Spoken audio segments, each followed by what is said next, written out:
ನಾವೀಗ ಸ್ವಲ್ಪ ಬೇಸ್ ತೊಗೊಂಡಿರ್ತೀವಿ, ಆಮೇಲೆ ಅದಕ್ಕೆ ಈಕ್ವಲೆಂಟಾಗಿ ಆ್ಯಸಿಡ್ ಹಾಕ್ತೀವಿ, ಅಲ್ಲಿ H+OH- ಏನಾಯಿತು, ಕಂಬೈನ್ ಆಗಿಬಿಡುತ್ತೆ, ಅವುಗಳು ಆ್ಯಕ್ಟಿವ್ ಆಗಿರಲ್ಲ, ಹಾಗೆ ಕಲರ್ ಏನಾಗುತ್ತೆ, ನ್ಯೂಟ್ರಲ್ ಆಗುತ್ತೆ. ಸೊ ಟರ್ಮರಿಕ್ ಅಂತ ಹೇಳುವಂಥದ್ದು ಆ್ಯಸಿಡ್ ಮೀಡಿಯಾ, ನಿಂಬೆಹಣ್ಣು ಹಾಕಿದಾಗ ಯೆಲ್ಲೋ ಇರುತ್ತೆ, ಅದೇ ಸೋಪ್ ಹಾಕಿ ನೀವು ಡ್ರೆಸ್ ಮೇಲೆ ಕರಿ ಸ್ಟೇನ್ ತೊಳೆದಾಗ ಆ ಯೆಲ್ಲೋ ಕಲರ್ ಏನಾಗುತ್ತೆ, ರೆಡ್ ಆಗಿ ಚೇಂಜ್ ಆಗುತ್ತೆ. So turmeric is a natural indicate. So ಯಾವಾಗ ಲೋವರ್ pH ವ್ಯಾಲ್ಯೂ ಇರುತ್ತೋ ಅಲ್ಲಿ ಕಾನ್ಸಂಟ್ರೇಷನ್ ಯಾವಾಗಲೂ ಹೈಯರ್ ಆಗಿರುತ್ತೆ, ಜಾಸ್ತಿ ಇರುತ್ತೆ. ಇದಕ್ಕೊಂದು ಆ್ಯಕ್ಟಿವಿಟಿ ಕೂಡ ಕೊಟ್ಟಿದ್ದಾರೆ. ಏನದು ಆ್ಯಕ್ಟಿವಿಟಿ? ಫಸ್ಟ್ ನಾವೇನು ತಗೊಳ್ಬೇಕಂದ್ರೆ ಒಂದು 2 ml ಡೈಲ್ಯೂಟ್ ಸೋಡಿಯಂ ಹೈಡ್ರಾಕ್ಸೈಡ್ ಸೊಲ್ಯೂಷನ್ನ ತಗೊಳ್ಬೇಕು. ಈ ಒಂದು ಆ್ಯಕ್ಟಿವಿಟಿಯಲ್ಲಿ 2 ml NaH ಸೊಲ್ಯೂಷನ್ನ ಫಸ್ಟ್ ತಗೊಳ್ತೀರಾ, ಆಯಿತಾ? ಆಮೇಲೆ ಆ್ಯಡ್ 2 drops ಆಫ್ ಫಿನಾಫ್ಥಲಿನ್ ಸೊಲ್ಯೂಷನ್. ಇದು ಇಂಡಿಕೇಟರ್, ಇದ್ರ ಬಗ್ಗೆ ನಾನು ಆಮೇಲೆ ಮಾತಾಡ್ತೀನಿ ಡೀಟೇಲ್ ಆಗಿ. ಸೋಡಿಯಂ ಹೈಡ್ರಾಕ್ಸೈಡ್ಗೆ ಫಿನಾಫ್ಥಲಿನ್ ಹಾಕಿದಾಗ ಕಲರ್ ಏನಾಯಿತು, ನಿಮಗೆ ಪಿಂಕ್ ಕಲರ್ ಸಿಕ್ತು. ಸೊ ಇನಿಷಿಯಲಿ ಸೋಡಿಯಂ ಕ್ಲೋರೈಡ್ ಇತ್ತು, ಅದು ಪಿಂಕ್ ಕಲರ್ ಆಗಿ ಚೇಂಜ್ ಆಯಿತು. ಯಾಕೆ? ಫಿನಾಫ್ಥಲಿನ್ ಅಂತ ಹೇಳುವಂತಹ ಒಂದು ಕೆಮಿಕಲ್ ಸಬ್ಸ್ಟೆನ್ಸ್, ಅದು ಆ್ಯಸಿಡ್ ಮತ್ತು ಬೇಸನ್ನು ಗುರುತಿಸುವಂತಹ ಒಂದು ಕೆಮಿಕಲ್ ಸಬ್ಸ್ಟೆನ್ಸ್ ಯಾವಾಗ ಬೇಸ್ ಜೊತೆ ಕಾಂಟ್ಯಾಕ್ಟ್ ಬರುತ್ತೋ ಅದು ಪಿಂಕ್ ಆಗಿ ಚೇಂಜ್ ಆಗುತ್ತೆ. ಸೊ ಪಿಂಕ್ ಆಯಿತು. ಸರಿ, ಆಮೇಲೆ ಅದಕ್ಕೆ ವಾಪಸ್ ನೀವೇನು ಮಾಡ್ತೀರಾ, 2 drops ಆಫ್ ಫಿನಾಫ್ಥಲಿನ್ ಆದಮೇಲೆ ಆ್ಯಡ್ ಡೈಲ್ಯೂಟ್ HCl, ಮತ್ತೆ ವಾಪಸ್ ಇದಕ್ಕೆ ಡೈಲ್ಯೂಟ್ HClನ ಆ್ಯಡ್ ಮಾಡ್ತೀರಾ. ಸೊ ಯಾವಾಗ ನೀವು ಡೈಲ್ಯೂಟ್ HClನ ಆ್ಯಡ್ ಮಾಡ್ತೀರೋ ವಾಪಸ್ ಕಲರ್ ಏನಾಯಿತು, ಚೇಂಜ್ ಆಯಿತು. ಸೊಲ್ಯೂಷನ್ ಏನಾಯಿತು, ಕಲರ್ಲೆಸ್ ಆಯಿತು. ಅಂದರೆ ಫಿನಾಫ್ಥಲಿನ್ ಆ್ಯಸಿಡ್ ಬಂದಾಗ ಕಲರ್ಲೆಸ್ ಆಗುತ್ತೆ, ಬೇಸ್ ಬಂದಾಗ ಕಲರ್ ಆಗುತ್ತೆ, ಆಯಿತಾ? ಇದೇ ಥರ ರಿಪೀಟ್ ಮಾಡಿ. Does the pink colour of the phenolphthalein reappear? ಯಾವಾಗ ಆ HCl ಆ್ಯಡ್ ಮಾಡಿ ಕಲರ್ಲೆಸ್ ಆಗಿ ಅದಾದಮೇಲೆ ನೀವು ಮತ್ತೆ ವಾಪಸ್ few drops of sodium hydroxide add ಮಾಡಿದಾಗ ಈ ಕಲರ್ ರೀಅಪಿಯರ್ ಆಗುತ್ತಾ ಅಂತ ಹೇಳಿ ಕೇಳ್ತಾರೆ. ಹೌದು, ರೀಅಪಿಯರ್ ಆಗುತ್ತೆ. ಯಾವಾಗೆಲ್ಲ ಬೇಸ್ ಹಾಕ್ತಿರೋ ಆವಾಗ ಫಿನಾಫ್ಥಲಿನ್ ಆ ಸೊಲ್ಯೂಷನಲ್ಲಿ ಇದ್ದರೆ ಅದು ಪಿಂಕ್ ಕಲರ್ ತೋರಿಸುತ್ತೆ. ಯಾವಾಗ ಆ್ಯಸಿಡ್ ಮತ್ತೆ ಹಾಕ್ತೀರ ಅದು ರಿಮೂವ್ ಆಗುತ್ತೆ. ಯಾಕೆ ಇದು ಕಲರ್ ಆನ್ ಆಫ್ ಆಗ್ತಾ ಇರುತ್ತೆ ಅಂತ ಹೇಳಿದ್ರೆ, ನಾವೀಗ ಸ್ವಲ್ಪ ಬೇಸ್ ತೊಗೊಂಡಿರ್ತೀವಿ, ಆಮೇಲೆ ಅದಕ್ಕೆ ಈಕ್ವಲೆಂಟಾಗಿ ಆ್ಯಸಿಡ್ ಹಾಕ್ತೀವಿ, ಅಲ್ಲಿ H+OH- ಏನಾಯಿತು, ಕಂಬೈನ್ ಆಗಿಬಿಡುತ್ತೆ, ಅವುಗಳು ಆ್ಯಕ್ಟಿವ್ ಆಗಿರಲ್ಲ, ಹಾಗೆ ಕಲರ್ ಏನಾಗುತ್ತೆ, ನ್ಯೂಟ್ರಲ್ ಆಗುತ್ತೆ. ನೀವು ಯಾವಾಗ ಬೇಸ್ ಸ್ವಲ್ಪ ಜಾಸ್ತಿ ಹಾಕ್ತೀರಾ, OH- ಅಯಾನ್ಸ್ ಜಾಸ್ತಿ ಆಗುತ್ತೋ ಅವು ಫಿನಾಫ್ಥಲಿನ್ ಕಲರನ್ನು ಪಿಂಕ್ ಆಗಿ ಚೇಂಜ್ ಮಾಡುತ್ತೆ. ಸೊ ಅದೇ ಈ ಟಾಪಿಕ್ಗೆ ಇರುವಂಥ ಇಂಟ್ರೊಡಕ್ಷನ್. ಇಲ್ಲಿ ಬಂದು ಇಂಡಿಕೇಟರ್ಸ್ ಬಗ್ಗೆ ನಾವು ಕಲಿತೀವಿ. ಇಂಡಿಕೇಟರ್ಸಲ್ಲಿ ನಾವು ಎಷ್ಟು ವಿಧ ಏನು ಅಂತ ಹೇಳಿ ನೋಡ್ಕೊಳ್ಳೋಣ. ನ್ಯಾಚುರಲ್ ಇಂಡಿಕೇಟರ್ಸ್ಗಳಿದ್ದಾವೆ ಕೆಲವೊಂದು. ಈಗ ಅರಿಶಿಣ ಅಂತ ಹೇಳಿ ತಗೊಳ್ಬೋದು, ಟರ್ಮರಿಕ್ ಪೌಡರ್, ಆಯಿತಾ? ಈಗ ಕರಿಯಲ್ಲೆಲ್ಲ ಟರ್ಮರಿಕ್ ಪೌಡರ್ ಇರುತ್ತೆ. ಕರಿ ನಮ್ಮದು ವೈಟ್ ಕ್ಲೋತಿಗೆ ಬಿದ್ದ ತಕ್ಷಣ ನೀವು ಸೋಪ್ ಹಾಕ್ತೀರ ಅಂತ ಅಂದ್ಕೊಳ್ಳಿ, ಆವಾಗ ಯಾವ ಕಲರ್ ಸಿಗುತ್ತೆ? ಯೆಲ್ಲೋ ಕಲರೇ ಸಿಗುತ್ತೆ ಅಲ್ವಾ?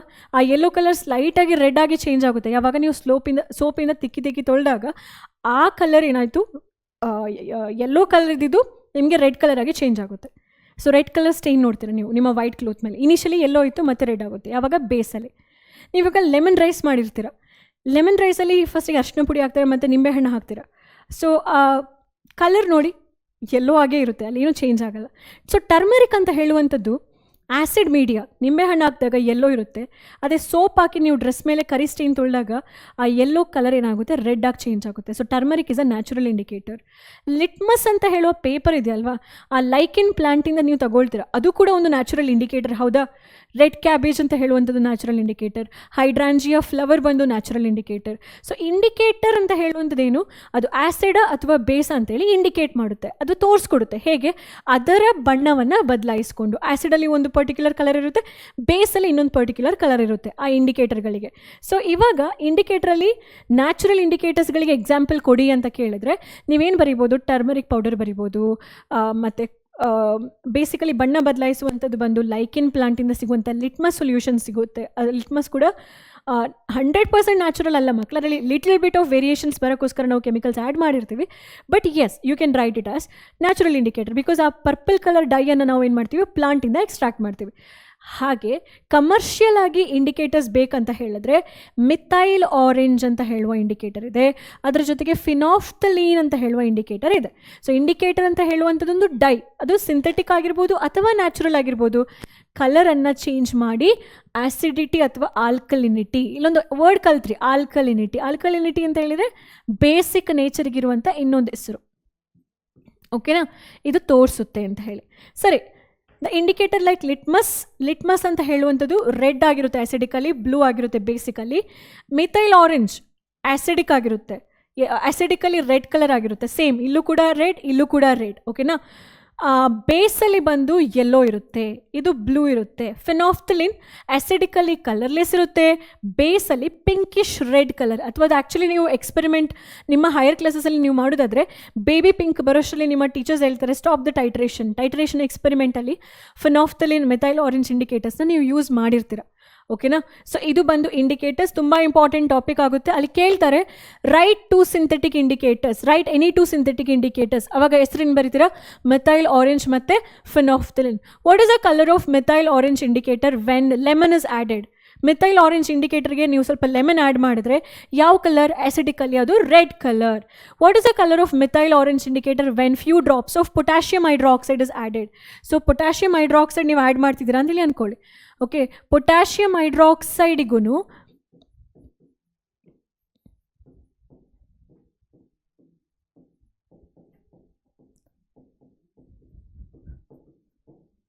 ಮೆಥೈಲ್ ಆರೆಂಜ್ ಇಂಡಿಕೇಟರ್ ಇದೆ. ಈ ಎರಡು ಕಾಂಬಿನೇಷನ್ಸ್ ಬಂದಾಗ ಯಾವ ಕಲರ್ ಆಗುತ್ತೆ? ಸೊ ಆ್ಯಸಿಡಿಟಿಯಲ್ಲಿ ಅದು ರೆಡ್ ಇತ್ತು. The moment base is coming in contact with potassium hydroxide is nothing but base. ಯಾವಾಗ ಬೇಸ್ ಮಿಥೈಲ್ ಆರೆಂಜಿಗೆ ಕಾಂಟ್ಯಾಕ್ಟ್ ಬರುತ್ತೋ colour will change into yellow colour ಆಗುತ್ತೆ. ನಾನು ಬರೆಯೋ ಪೆನ್ದೇ ಕಲರ್ ಅದು ಅಲ್ವಾ? ಸೊ ಈ ಥರ ಕ್ವೆಶನ್ಸ್ ಕೇಳ್ತಾರೆ. ನೆಕ್ಸ್ಟ್ ಕಮ್ಸ್ ಒಲ್ಫ್ಯಾಕ್ಟರಿ ಇಂಡಿಕೇಟರ್ಸಲ್ಲಿ ಬಣ್ಣ ಅಷ್ಟೇ ಬದಲಾಯಿಸಲ್ಲ, ಸ್ಮೆಲ್ ಕೂಡ ಬದಲಾಯಿಸುತ್ತೆ. ಯಾವಾಗ ಆಲ್ಕಲೈನಿಟಿ ಮತ್ತು ಆ್ಯಸಿಡಿಟಿ ಮೀಡಿಯಮಲ್ಲಿ ಕೆಲವೊಂದು ಸ್ಮೆಲ್ ಬದಲಾಯಿಸುತ್ತೆ. ಎಕ್ಸಾಂಪಲ್ ನಾನು ಇಲ್ಲಿ ಬರೆದಿದ್ದೀನಿ ನೋಡಿ, ಆನಿಯನ್, ವೆನಿಲಾ ಎಕ್ಸ್ಟ್ರಾಕ್ಟ್ ಅಥವಾ ಎಸೆನ್ಸ್, ಕ್ಲೋ ಆಯಿಲ್, ಲವಂಗ ಅಂತ ಹೇಳ್ತಾರೆ ಕನ್ನಡದಲ್ಲಿ.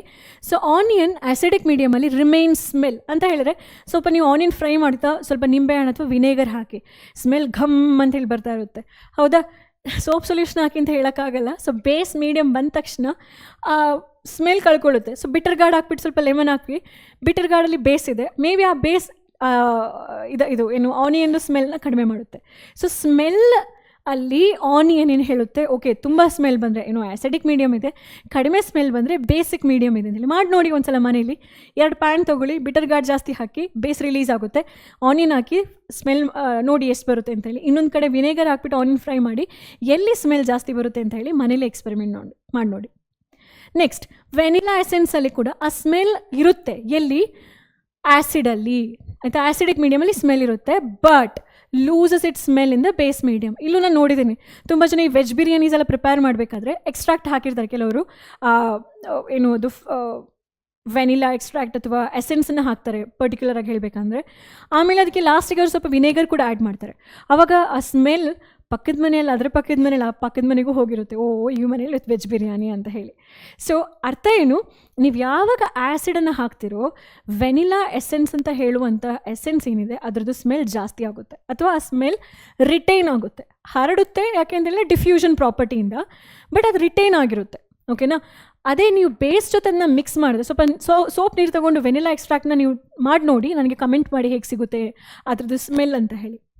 ಮತ್ತು ಒಂದು ಕ್ಲೋವ್ ಆಯಿಲ್ ಅಥವಾ ಕ್ಲೋದು ಬೀಜಗಳು ಕೂಡ ಆಗಿರ್ಬೋದು, ಆ ಒಂದು ಸೀಡನ್ನು ತಗೊಂಡ್ರೂ ಕೂಡ ನೀವು ಅದ್ರದ್ದು ಇಟ್ ಸ್ಮೆಲ್ ರಿಮೈನ್ ಆಗಿರುತ್ತೆ ಆ್ಯಸಿಡ್ ಮೀಡಿಯಮಲ್ಲಿ, and it loses it smell. ಆ smell it will go away ಯಾವಾಗ ಬೇಸ್ ಮೀಡಿಯಾ ಆಗಬೇಕಾದ್ರೆ. ಸೊ ನೀವು ಇದನ್ನು ಟೆಸ್ಟ್ ಮಾಡಿ ನೋಡಿ, ಯಾವ substance will indicate acidic or basic medium by changing it smell. Those substances are called as what? Olfactory indicators. Very, very, very important. 2 ಮಾರ್ಕಿಗೆ ತುಂಬ important. Right example ನೆನ್ಪಿಟ್ಕೊಳ್ಳಿದೆಲ್ಲ. ನೆಕ್ಸ್ಟ್ ಬರುತ್ತೆ ಯೂನಿವರ್ಸಲ್ ಇಂಡಿಕೇಟರ್. ವಾವ್, ಮ್ಯಾಮ್ ಏನೋ picture ತೋರಿಸ್ತಾ ಇದ್ದಾರೆ ಅಂತ ಹೇಳಿ ನೋಡ್ಕೊಳ್ತೀರಾ? S, ಈ ಪಿಕ್ಚರಲ್ಲಿ ಏನೆಲ್ಲಿ ಬರ್ದಿದ್ದೀನಿ ನೋಡಿಲಿ, ಇಲ್ಲಿ ನಂಬರ್ಸ್ ಇದೆ. 0 ಬಂದಾಗ HCl, 1 ಸ್ಟಮಕ್ ಅಂತ ಹೇಳಿ, ಅಂದರೆ ನಮ್ಮ HCl ಗ್ಯಾಸ್ ಸ್ಟಮಕಲ್ಲಿ ಪ್ರೊಡ್ಯೂಸ್ ಆಗುವಂಥದ್ದು. 2 ಲೆಮನ್, 3 ವಿನೇಗರ್, 4 ವೈನ್, ಕಾಫಿಗೆ 5, 6ಗೆ ಮಿಲ್ಕ್, 7ಗೆ ವಾಟರ್, 8 ಬ್ಲಡ್, ಬೇಕಿಂಗ್ ಸೋಡಾ 9, 10ಗೆ ಬಂದಾಗ ಮಿಲ್ಕ್ ಆಫ್ ಮೆಗ್ನೀಷಿಯಾ, 11ಗೆ ಬಂದಾಗ ಅಮೋನಿಯಾ, 12ಗೆ ಬಂದಾಗ ಸೋಪ್, ಬ್ಲೀಚಿಂಗ್ ಪೌಡರ್ ಮತ್ತು ಡ್ರೈನ್ ಕ್ಲೀನರ್, ಅದೆಲ್ಲ pH ರೇಂಜ್ ಬಂದು 14. ಏನಪ್ಪ ಈ ನಂಬರ್ಸ್ ಎಲ್ಲ 0 to 1 to 3 what it means, ಅದೇನು ಮೀನ್ ಮಾಡುತ್ತೆ? ಇದು ಯೂನಿವರ್ಸಲ್ ಇಂಡಿಕೇಟರ್ ಬಗ್ಗೆ ಏನೋ ಒಂದು ಐಡಿಯಾಸ್ ಕೊಡುತ್ತೆ. ಏನಿದು ಯೂನಿವರ್ಸಲ್ ಇಂಡಿಕೇಟರ್ ಅಂತ ಹೇಳಿದ್ರೆ, ಅದು pH ಪೇಪರ್ ಆಗಿರ್ಬೋದು ಅಥವಾ pH ಸೊಲ್ಯೂಷನ್ ಆಗಿರ್ಬೋದು. ಅದು ಯಾವುದರಿಂದ ಮಾಡಲ್ಪಟ್ಟಿದೆ? ಆ pH ಪೇಪರ್ ಅಥವಾ pH ಸೊಲ್ಯೂಷನ್ ತುಂಬ ಪಿಗ್ಮೆಂಟ್ಗಳಿಂದ ಅಥವಾ ಡಿಫ್ರೆಂಟ್ ಕಲರ್ಡ್ ಕಂಪೌಂಡ್ಸಿಂದ ಮಾಡಲ್ಪಟ್ಟಿದೆ ಅಂತ ಹೇಳಿ. ಓಕೆನಾ. ಅದು ಏನು ಮಾಡುತ್ತೆ, it exhibit colour changes over the P H value from 0 to 14. Scale ಬಂದು 1ಇಂದ ಸ್ಟಾರ್ಟ್ ಆಗಲ್ಲ, 0ದಿಂದ 14ವರೆಗಿರುವಂಥ ಪ್ರತಿ ಒಂದು ಪಿ ಎಚ್ ವ್ಯಾಲ್ಯೂಗೂ ಒಂದೊಂದು ಕಲರನ್ನು ತೋರಿಸ್ತಾ ಹೋಗುತ್ತೆ. ಸರಿ, ನಂತರ ಏನು, it doesn't show only acidic or basic nature, but also shows approximate pH by giving the particular color for specific value of pH. ಅಂತ ಹೇಳಿದರೆ ಒಂದು ಸ್ಪೆಸಿಫಿಕ್ ಕಲರ್ ಬಂತು ಅಂತ ಹೇಳಿದ್ರೆ ಅದು particular value of P H ಇರುತ್ತೆ. ಆ colour particular value of P H ಅನ್ನು ಇಂಡಿಕೇಟ್ ಮಾಡುತ್ತೆ. ಒಂದೊಂದು ಪರ್ಟಿಕ್ಯುಲರ್ ವ್ಯಾಲ್ಯೂಗೂ ಕೂಡ ಅದರದೇ ಆದ ಸ್ಪೆಸಿಫಿಕ್ ಕಲರ್ಸ್ ಇರುತ್ತೆ. ಆಯಿತು, ಈಗ ಈ ಒಂದು ಪಾಯಿಂಟ್ ನೋಡೋದಾದರೆ P H the negative exponent of 10 to which it must be raised in order to express the hydrogen ion concentration of the solution in mole per liter. ಈ mole per liter ಕಾನ್ಸೆಪ್ಟ್ ನೀವು 9th ಸ್ಟ್ಯಾಂಡರ್ಡಲ್ಲಿ ಎಲ್ಲೋ ಒಂದು ಕಡೆ touch ಮಾಡಿ ಹೋಗಿರ್ತೀರಿ, but you will learn this in 11th standard first chapter. ಆಯಿತಾ, ಏನಿದು ಪಿ ಎಚ್ ಅಂತ ಹೇಳಿದ್ರೆ the negative exponent of the 10 ಇದು ನೆಗೆಟಿವ್ ಎಕ್ಸ್ಪೊನೆಂಟನ್ನು -e ಅಂತ ಹೇಳಿ ಬರಿತೀನಿ. The negative exponent of 10 to which it must be, the pH value must be raised in order to express the hydrogen ion concentration. It must be raised ಅಂದರೆ a negative value should be raised in order to express hydrogen ion concentration. ನಾವು 10 power minus ತಗೊಂಡು race ಮಾಡ್ತಾ ಹೋಗ್ತೀವಿ. For example ಇಲ್ಲಿ ಬರ್ದೆ ನೋಡು, negative exponent of the 10 P H ಅಂತ ಹೇಳುವಂಥದ್ದು ನೆಗೆಟಿವ್ ಎಕ್ಸ್ಪೊನೆಂಟ್ ಆಗಿರುತ್ತೆ, to which the value is raised to express different concentration ಅಥವಾ different range of acidity and basicity ಅಂತ ಹೇಳಿ. ಸೊ ಈಗ ನಾನು 10 to the power -1 ಅಂತೇಳಿ ಬರಿಬೋದು, 10 to the power until -14 ಇದೆ. 10 to the power 0 ಬರಬೇಕಂತ ಹೇಳಿದರೆ ಯಾವ ವ್ಯಾಲ್ಯೂ ಬರೀಬೇಕು ಅಂತ ಹೇಳಿ ಕೂಡ ನೀವು ಫೋಕಸ್ ಮಾಡ್ಬೋದು ಇಲ್ಲಿ.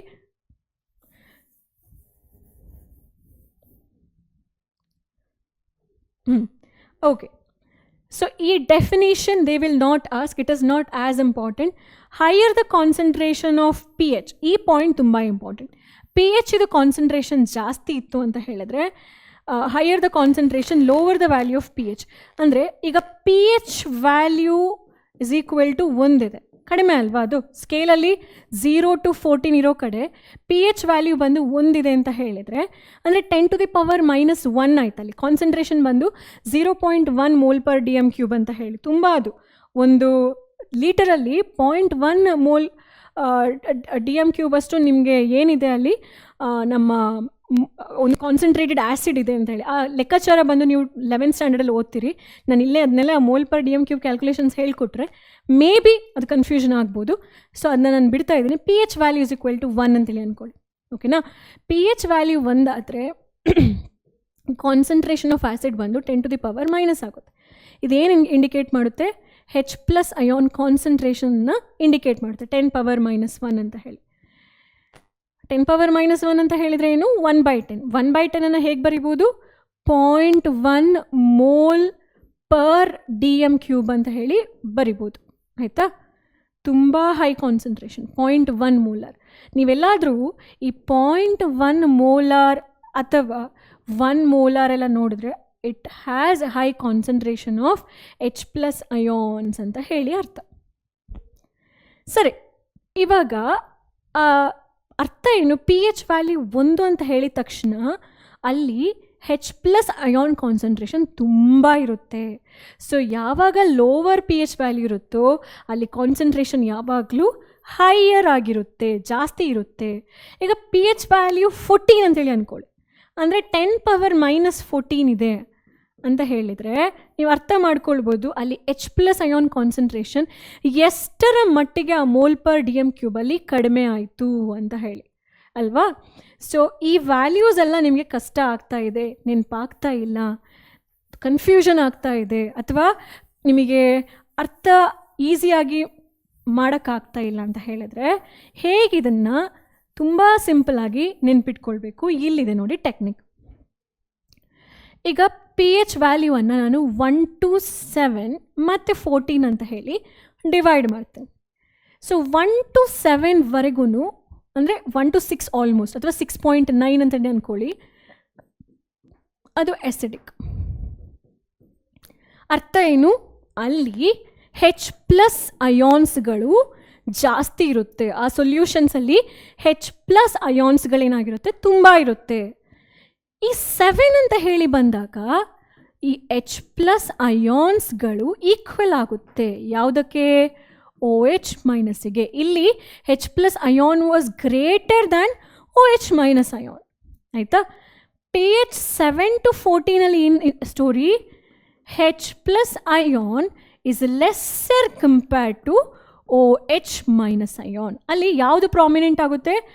ಮೋರ್ OH- ಅಯಾನ್ ಬರುತ್ತೆ. OH- ಅಯಾನ್ ಜಾಸ್ತಿ ಬರುತ್ತೆ. ಎಲ್ಲಿ ನಾವು ಯಾವಾಗ pH 14 ಅಂತ ಹೇಳ್ತೀವೋ ಅದು ಬೇಸ್ ಆಗುತ್ತೆ.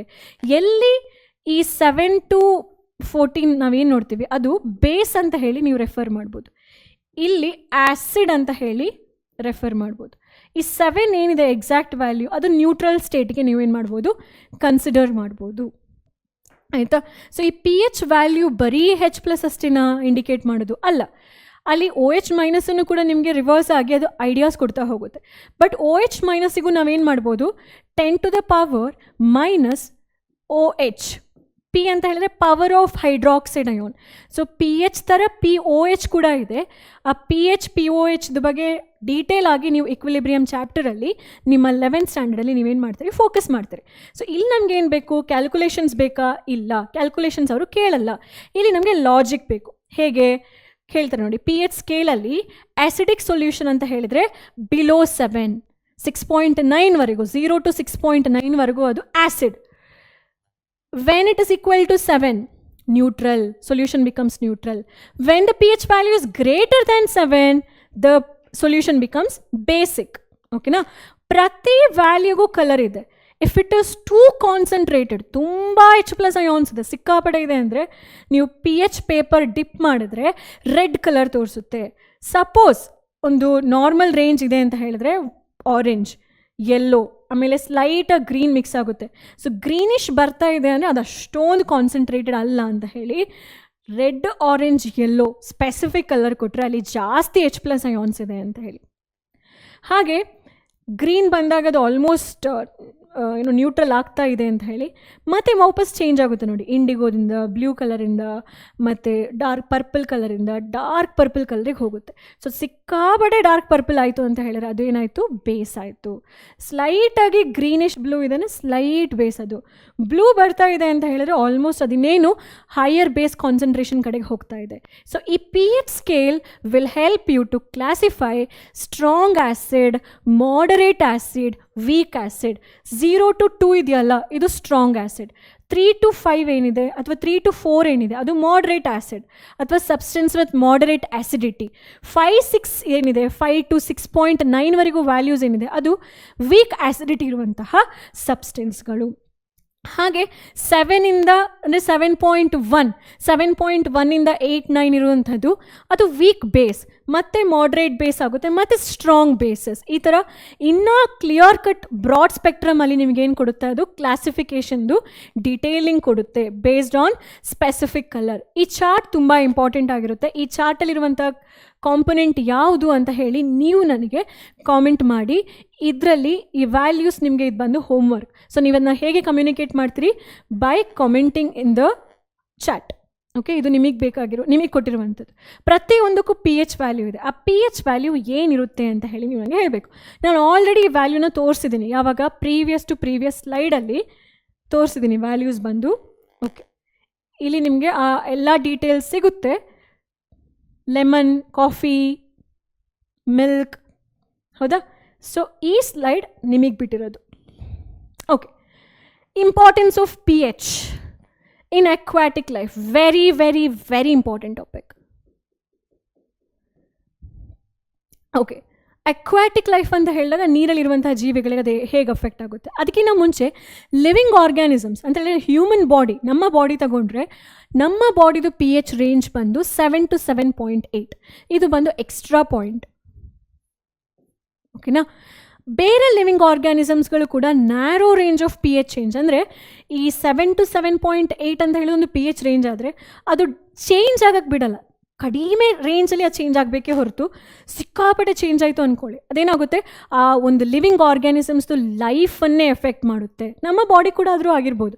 ಈ ಪಿ ಎಚಲ್ಲಿ ಏನಾದರೂ ವೇರಿಯೇಷನ್ ಬಂತು ಅಂದರೆ ನಮಗೆ ಸ್ಟಾರ್ಟ್ ಆಗುತ್ತೆ ಡೈರಿಯಾ ಅಥವಾ ಆ್ಯಸಿಡಿಟಿ ಪ್ರಾಬ್ಲಮ್ಸ್ ಆಗಿರ್ಬೋದು, ಅಥವಾ ಡೈಜೆಷನ್ ಪ್ರಾಬ್ಲಮ್ ಆಗಿರ್ಬೋದು. ಡೈಜೆಷನಿಂದ ಸ್ಟಾರ್ಟ್ ಆದರೆ ಎಲ್ಲ ಕಡೆ ಎಫೆಕ್ಟ್ ಆಗುತ್ತೆ ಅದು ಅಲ್ವಾ. ಹೋಲ್ ಸಿಸ್ಟಮ್ ಏನಾಗುತ್ತೆ, ಕರಪ್ಟ್ ಆಗ್ತಾ ಹೋಗುತ್ತೆ, ನಮ್ಮ ಬಾಡಿ ಸಿಸ್ಟಮ್ ಕರಪ್ಟ್ ಆಗ್ತಾ ಹೋಗುತ್ತೆ. ಈಗ ಪ್ಲಾಂಟ್ ಮತ್ತು ಅಕ್ವಾಟಿಕ್ ಲೈಫ್ ಬಗ್ಗೆ ಮಾತಾಡೋದಾದರೆ ರೈನ್ ವಾಟರ್ ತುಂಬ ಇಂಪಾರ್ಟೆಂಟ್ ಆಗುತ್ತೆ. So when P H of the rain water is lesser then 5.6, rain water ಅಂತ ಹೇಳಿದ್ರೆ ಅದಕ್ಕೆ ಪಿ ಎಚ್ ಇರುತ್ತೆ. ಯಾಕೆಂದರೆ ಅದು ನಮ್ಮ ಅಟ್ಮಾಸ್ಫಿಯರಿಂದ ಎಂಟ್ರ್ ಆಗಬೇಕಾದ್ರೆ ಭೂಮಿಗೆ ಈ ಅಟ್ಮಾಸ್ಫಿಯರ್ ಒಳಗಡೆ ಕಾರ್ಬೋನಿಕ್ ಆ್ಯಸಿಡ್ ಇರುತ್ತೆ, ನೈಟ್ರಿಕ್ ಆ್ಯಸಿಡ್ ಇರುತ್ತೆ. ಬಿಕಾಸ್ ಆಫ್ ದ ಪೊಲ್ಯೂಷನ್ ತುಂಬ ಆ್ಯಸಿಡ್ಗಳು ಮಿಕ್ಸ್ ಆಗುತ್ತೆ ಆ ರೈನ್ ವಾಟರ್ ಜೊತೆ. ಆ ರೈನ್ ವಾಟರ್ ಜೊತೆ ಇದು ಮಿಕ್ಸ್ ಆದಾಗ ಅದಕ್ಕೆ ಆ್ಯಸಿಡಿಟಿ ಆಗಿಬಿಡುತ್ತೆ ಅಲ್ವಾ. ರೈನ್ ವಾಟರ್ ಏನಾಗುತ್ತೆ, ಆ್ಯಸಿಡ್ ವಾಟರ್ ಆಗಿ ಕನ್ವರ್ಟ್ ಆಗುತ್ತೆ. ಸೊ ನೋಡಿ, ಆ ರೇಂಜ್ ಬಂದು 5.6 ಅಂತ ಹೇಳಿದ್ರೆ ಓಕೆ, ಅದೇನು ಹಾರ್ಮ್ ಮಾಡಲ್ಲ. ಬಟ್ ಆ ರೈನ್ ವಾಟರ್ದು ಪಿ ಎಚ್ ಏನಾದರೂ 5.6ಗಿನ್ನ ಕಡಿಮೆ ಆಯಿತು, ಹೈ ಪೊಲ್ಯೂಟೆಡ್ ಏರಿಯಾ, ನಾನು ಹೇಳಲ್ಲ, but there are metropolitan cities which are highly polluted, ಅಲ್ಲಿರುವಂಥ ರೈನ್ ವಾಟರ್ದು ಪಿ ಎಚ್ ನೀವು ಚೆಕ್ ಮಾಡಿ, ಅದು 5.6ಗಿನ್ನ ಕಡಿಮೆ ಇತ್ತು ಅಂತ ಹೇಳಿದ್ರೆ ಏನಾಗುತ್ತೆ, ಅಲ್ಲಿ ಆ್ಯಸಿಡ್ ರೈನ್ ಅಂತ ಹೇಳಿ ಟರ್ಮ್ ಮಾಡ್ತೀವಿ. ಅದು ಎಲ್ಲಿಗೆ ಹರಿದೋಗುತ್ತೆ, ರಿವರ್ಗಳಿಗೆ, ಲೇಕಿಗೆ, ಪಾಂಡಿಗೆ ಹರಿದೋಗುತ್ತೆ. ಅಲ್ಲಿ ಅದು ಯಾರ ಲೈಫನ್ನು ಪ್ರಾಬ್ಲಮ್ ಮಾಡುತ್ತೆ, ಸರ್ವೈವಲ್ ಆಫ್ ಅಕ್ವಾಟಿಕ್ ಲೈಫ್, ನಮ್ಮ ಆ ನೀರೊಳಗಡೆ ಇರುವಂತಹ ಪ್ರಾಣಿ ಪಕ್ಷಿ ಜಲಚರಗಳಾಗ್ಬೋದು ಅಥವಾ ಗಿಡಗಳಾಗ್ಬೋದು, ಅವುಗಳ ಲೈಫಿಗೆ ಅದು ತುಂಬ ಎಫೆಕ್ಟ್ ಆಗುತ್ತೆ. ಸೊ ಆ್ಯಸಿಡ್ ರೈನ್ ಅಂತೇಳಿ ಯಾವಾಗ ಕರಿತೀವಿ, ನೀರಿದು ಪಿ ಎಚ್ 5.6ಗಿನ್ನ ಕೆಳಗಡೆ ಇದ್ದರೆ ಅದು ಇರಬಾರ್ದು. Human body works at what P H range, 7 to 7.8. Okay, so ಈ ಇಮೇಜಲ್ಲಿ I just want to tell you P H the soil ಮತ್ತು ಪ್ಲಾಂಟ್ ಲೈಫ್ ಹೇಗೆ ಇಂಟರ್ಕನೆಕ್ಟೆಡ್ ಅಂತ ಹೇಳಿ. If the soil is acidic in nature, soil ತುಂಬ acidic ಅಂತೇಳಿ ಅಂದ್ಕೊಳ್ಳಿ, plants ಬೆಳೆಯಲ್ಲ. ಸಾಯಿಲ್ ತುಂಬ basic, too alkaline, too acidic, ಆ ಎರಡು ಕಂಡೀಷನ್ಸ್ ಪ್ಲಾಂಟ್ ಇದು ಗ್ರೋತಿಗೆ ಸಪೋರ್ಟ್ ಮಾಡಲ್ಲ. ಹಾಗಾದರೆ ಅದನ್ನ ಹೇಗೆ ಸರಿ ತೂಗಿಸ್ಬೇಕು? If the soil is acidic in nature ಅಂತ ಹೇಳಿದ್ರೆ ಟೂ ಆ್ಯಸಿಡಿಕ್ ಅಂತ ಹೇಳಿ ಅಂದ್ಕೊಳ್ಳಿ,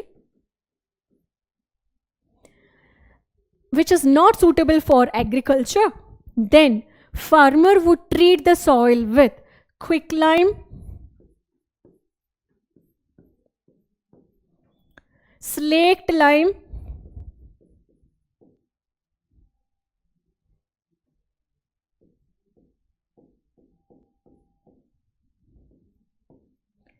ಆಮೇಲೆ ಚಾಕ್ ಅಂತ ಹೇಳಿದರೆ CaCO3. ಆ ಮಣ್ಣಿನಲ್ಲಿ ಆ್ಯಸಿಡ್ ಕಂಟೆಂಟ್ಗಳು ಜಾಸ್ತಿ ಇತ್ತು ಅಂತ ಹೇಳಿದ್ರೆ ಫಾರ್ಮರ್ ಬಂದು ಈ ಕಂಪೌಂಡನ್ನು ಟ್ರೀಟ್ ಮಾಡಬೇಕು. ಯಾಕೆ? ಈ ಕಂಪೌಂಡ್ಗಳೇನು, metal oxide, metal hydroxide, metal carbonate, ಇದು ಅಲ್ಟಿಮೇಟ್ಲಿ ಬೇಸಿಕ್ ಇನ್ ನೇಚರ್.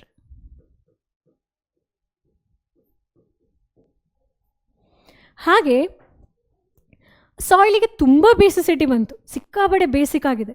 ಹಾಗಾದರೆ ಅದನ್ನ ಹೇಗೆ ಸರಿ ಮಾಡ್ಕೊಳ್ಬೇಕು? Then pH of the soil can be reduced by adding gypsum. Gypsum ಅಂತ ಹೇಳಿದರೆ ಏನು? Calcium sulphate dot 2H2O. ಆಯಿತಾ? ಈ 2H2Oನ ನಾವು ಮತ್ತೆ ಸರಿ ಮಾಡ್ಕೊಳ್ಳೋಣ, ಅದೇನು ಅಂತ ಹೇಳಿ ಮತ್ತೆ ಹೇಳ್ತೀನಿ ನಾನು. ವಾಟರ್ ಆಫ್ ಕ್ರಿಸ್ಟಲೈಸೇಷನ್ ಅಂತ ಹೇಳಿ ಬೇಸಿಕಲಿ ಅದನ್ನ ಕರೆಯುವಂಥದ್ದು. ಸರಿ, ಇದಿಷ್ಟು ಕೂಡ ಸಾಯಿಲ್ದು pH ಬಗ್ಗೆ ಮಾತಾಡಿದರೆ, ಅಲ್ಲೂ ಕೂಡ ಸಾಯಿಲಿಗೆ ಟೂ ಆಲ್ಕಲೈನ್ ಇಷ್ಟ ಆಗಲ್ಲ, ಟೂ ಬೇಸಿಕ್ ಇರಲ್ಲ, moderate pH level will work for soil. So ಅದು ಕೂಡ ಪ್ಲಾಂಟಿಗೆ ಇಂಪಾರ್ಟೆಂಟ್ ಆಗುತ್ತೆ ಅಂತ. ಈ ಕ್ವೆಶನ್ ತುಂಬ ಬೇಸಿಕ್ ಕ್ವೆಶನ್ ಕೇಳ್ತಾರೆ ಅವರು. ಅಂಡರ್ ವಾಟ್ ಸಾಯಿಲ್ ಕಂಡೀಷನ್, ಯಾವ ಸಾಯಿಲ್ ಕಂಡೀಷನಲ್ಲಿ do you think farmer will treat the soil of his field with quick lime, slaked lime and chalk? ಇಷ್ಟು ಒಂದು ಕೆಮಿಕಲ್ ಕಂಪೌಂಡ್ ಜೊತೆ ಟ್ರೀಟ್ ಮಾಡಬೇಕಂತ ಹೇಳಿದ್ರೆ ಆ ರೈತನ ಫೀಲ್ಡ್ ಏನಿದೆ, ಆ ಹೊಲದಲ್ಲಿರುವಂಥ ಮಣ್ಣಿನ ಕ್ವಾಲಿಟಿ ಏನಾಗಿರುತ್ತೆ, ಅದು ಆ್ಯಸಿಡಿಕ್ ಆಗಿರುತ್ತಾ ಅಥವಾ ಬೇಸಿಕ್ ಆಗಿರುತ್ತಾ ಅಂತೇಳಿ. ಏನು ಆನ್ಸರ್? ನಾನು ಇವಾಗಷ್ಟೇ ಹೇಳಿದೆ, ಆ್ಯಸಿಡಿಕ್ಕಾ ಬೇಸಿಕಾ? ಎಸ್, ಇಟ್ ಈಸ್ ಆ್ಯಸಿಡಿಕ್ ಆಗಿರುತ್ತೆ. ಅದಕ್ಕೆ ಅವನು ಬೇಸಿಕ್ ಸಬ್ಸ್ಟೆನ್ಸಸನ್ನು ಟ್ರೀಟ್ ಮಾಡ್ತಾನೆ.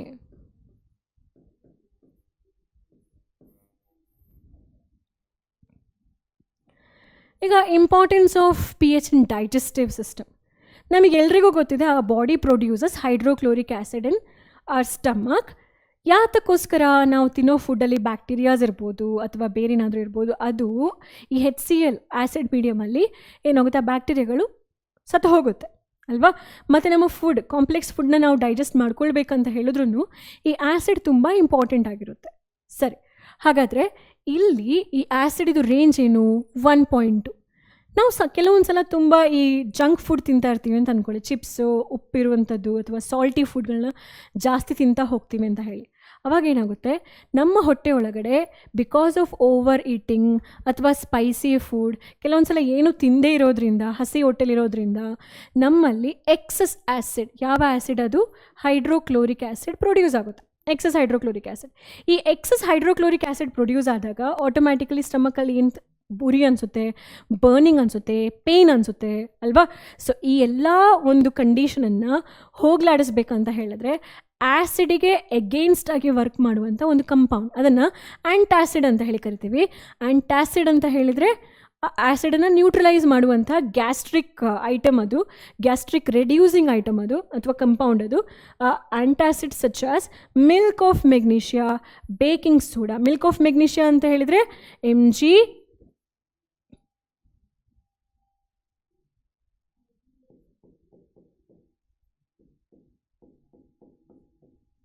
ಬೇಕಿಂಗ್ ಸೋಡಾಗೆ ಹೇಗೆ ಬರಿತೀರಾ?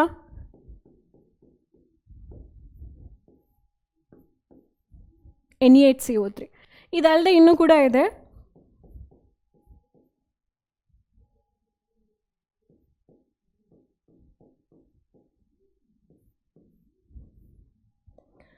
Aluminium hydroxide.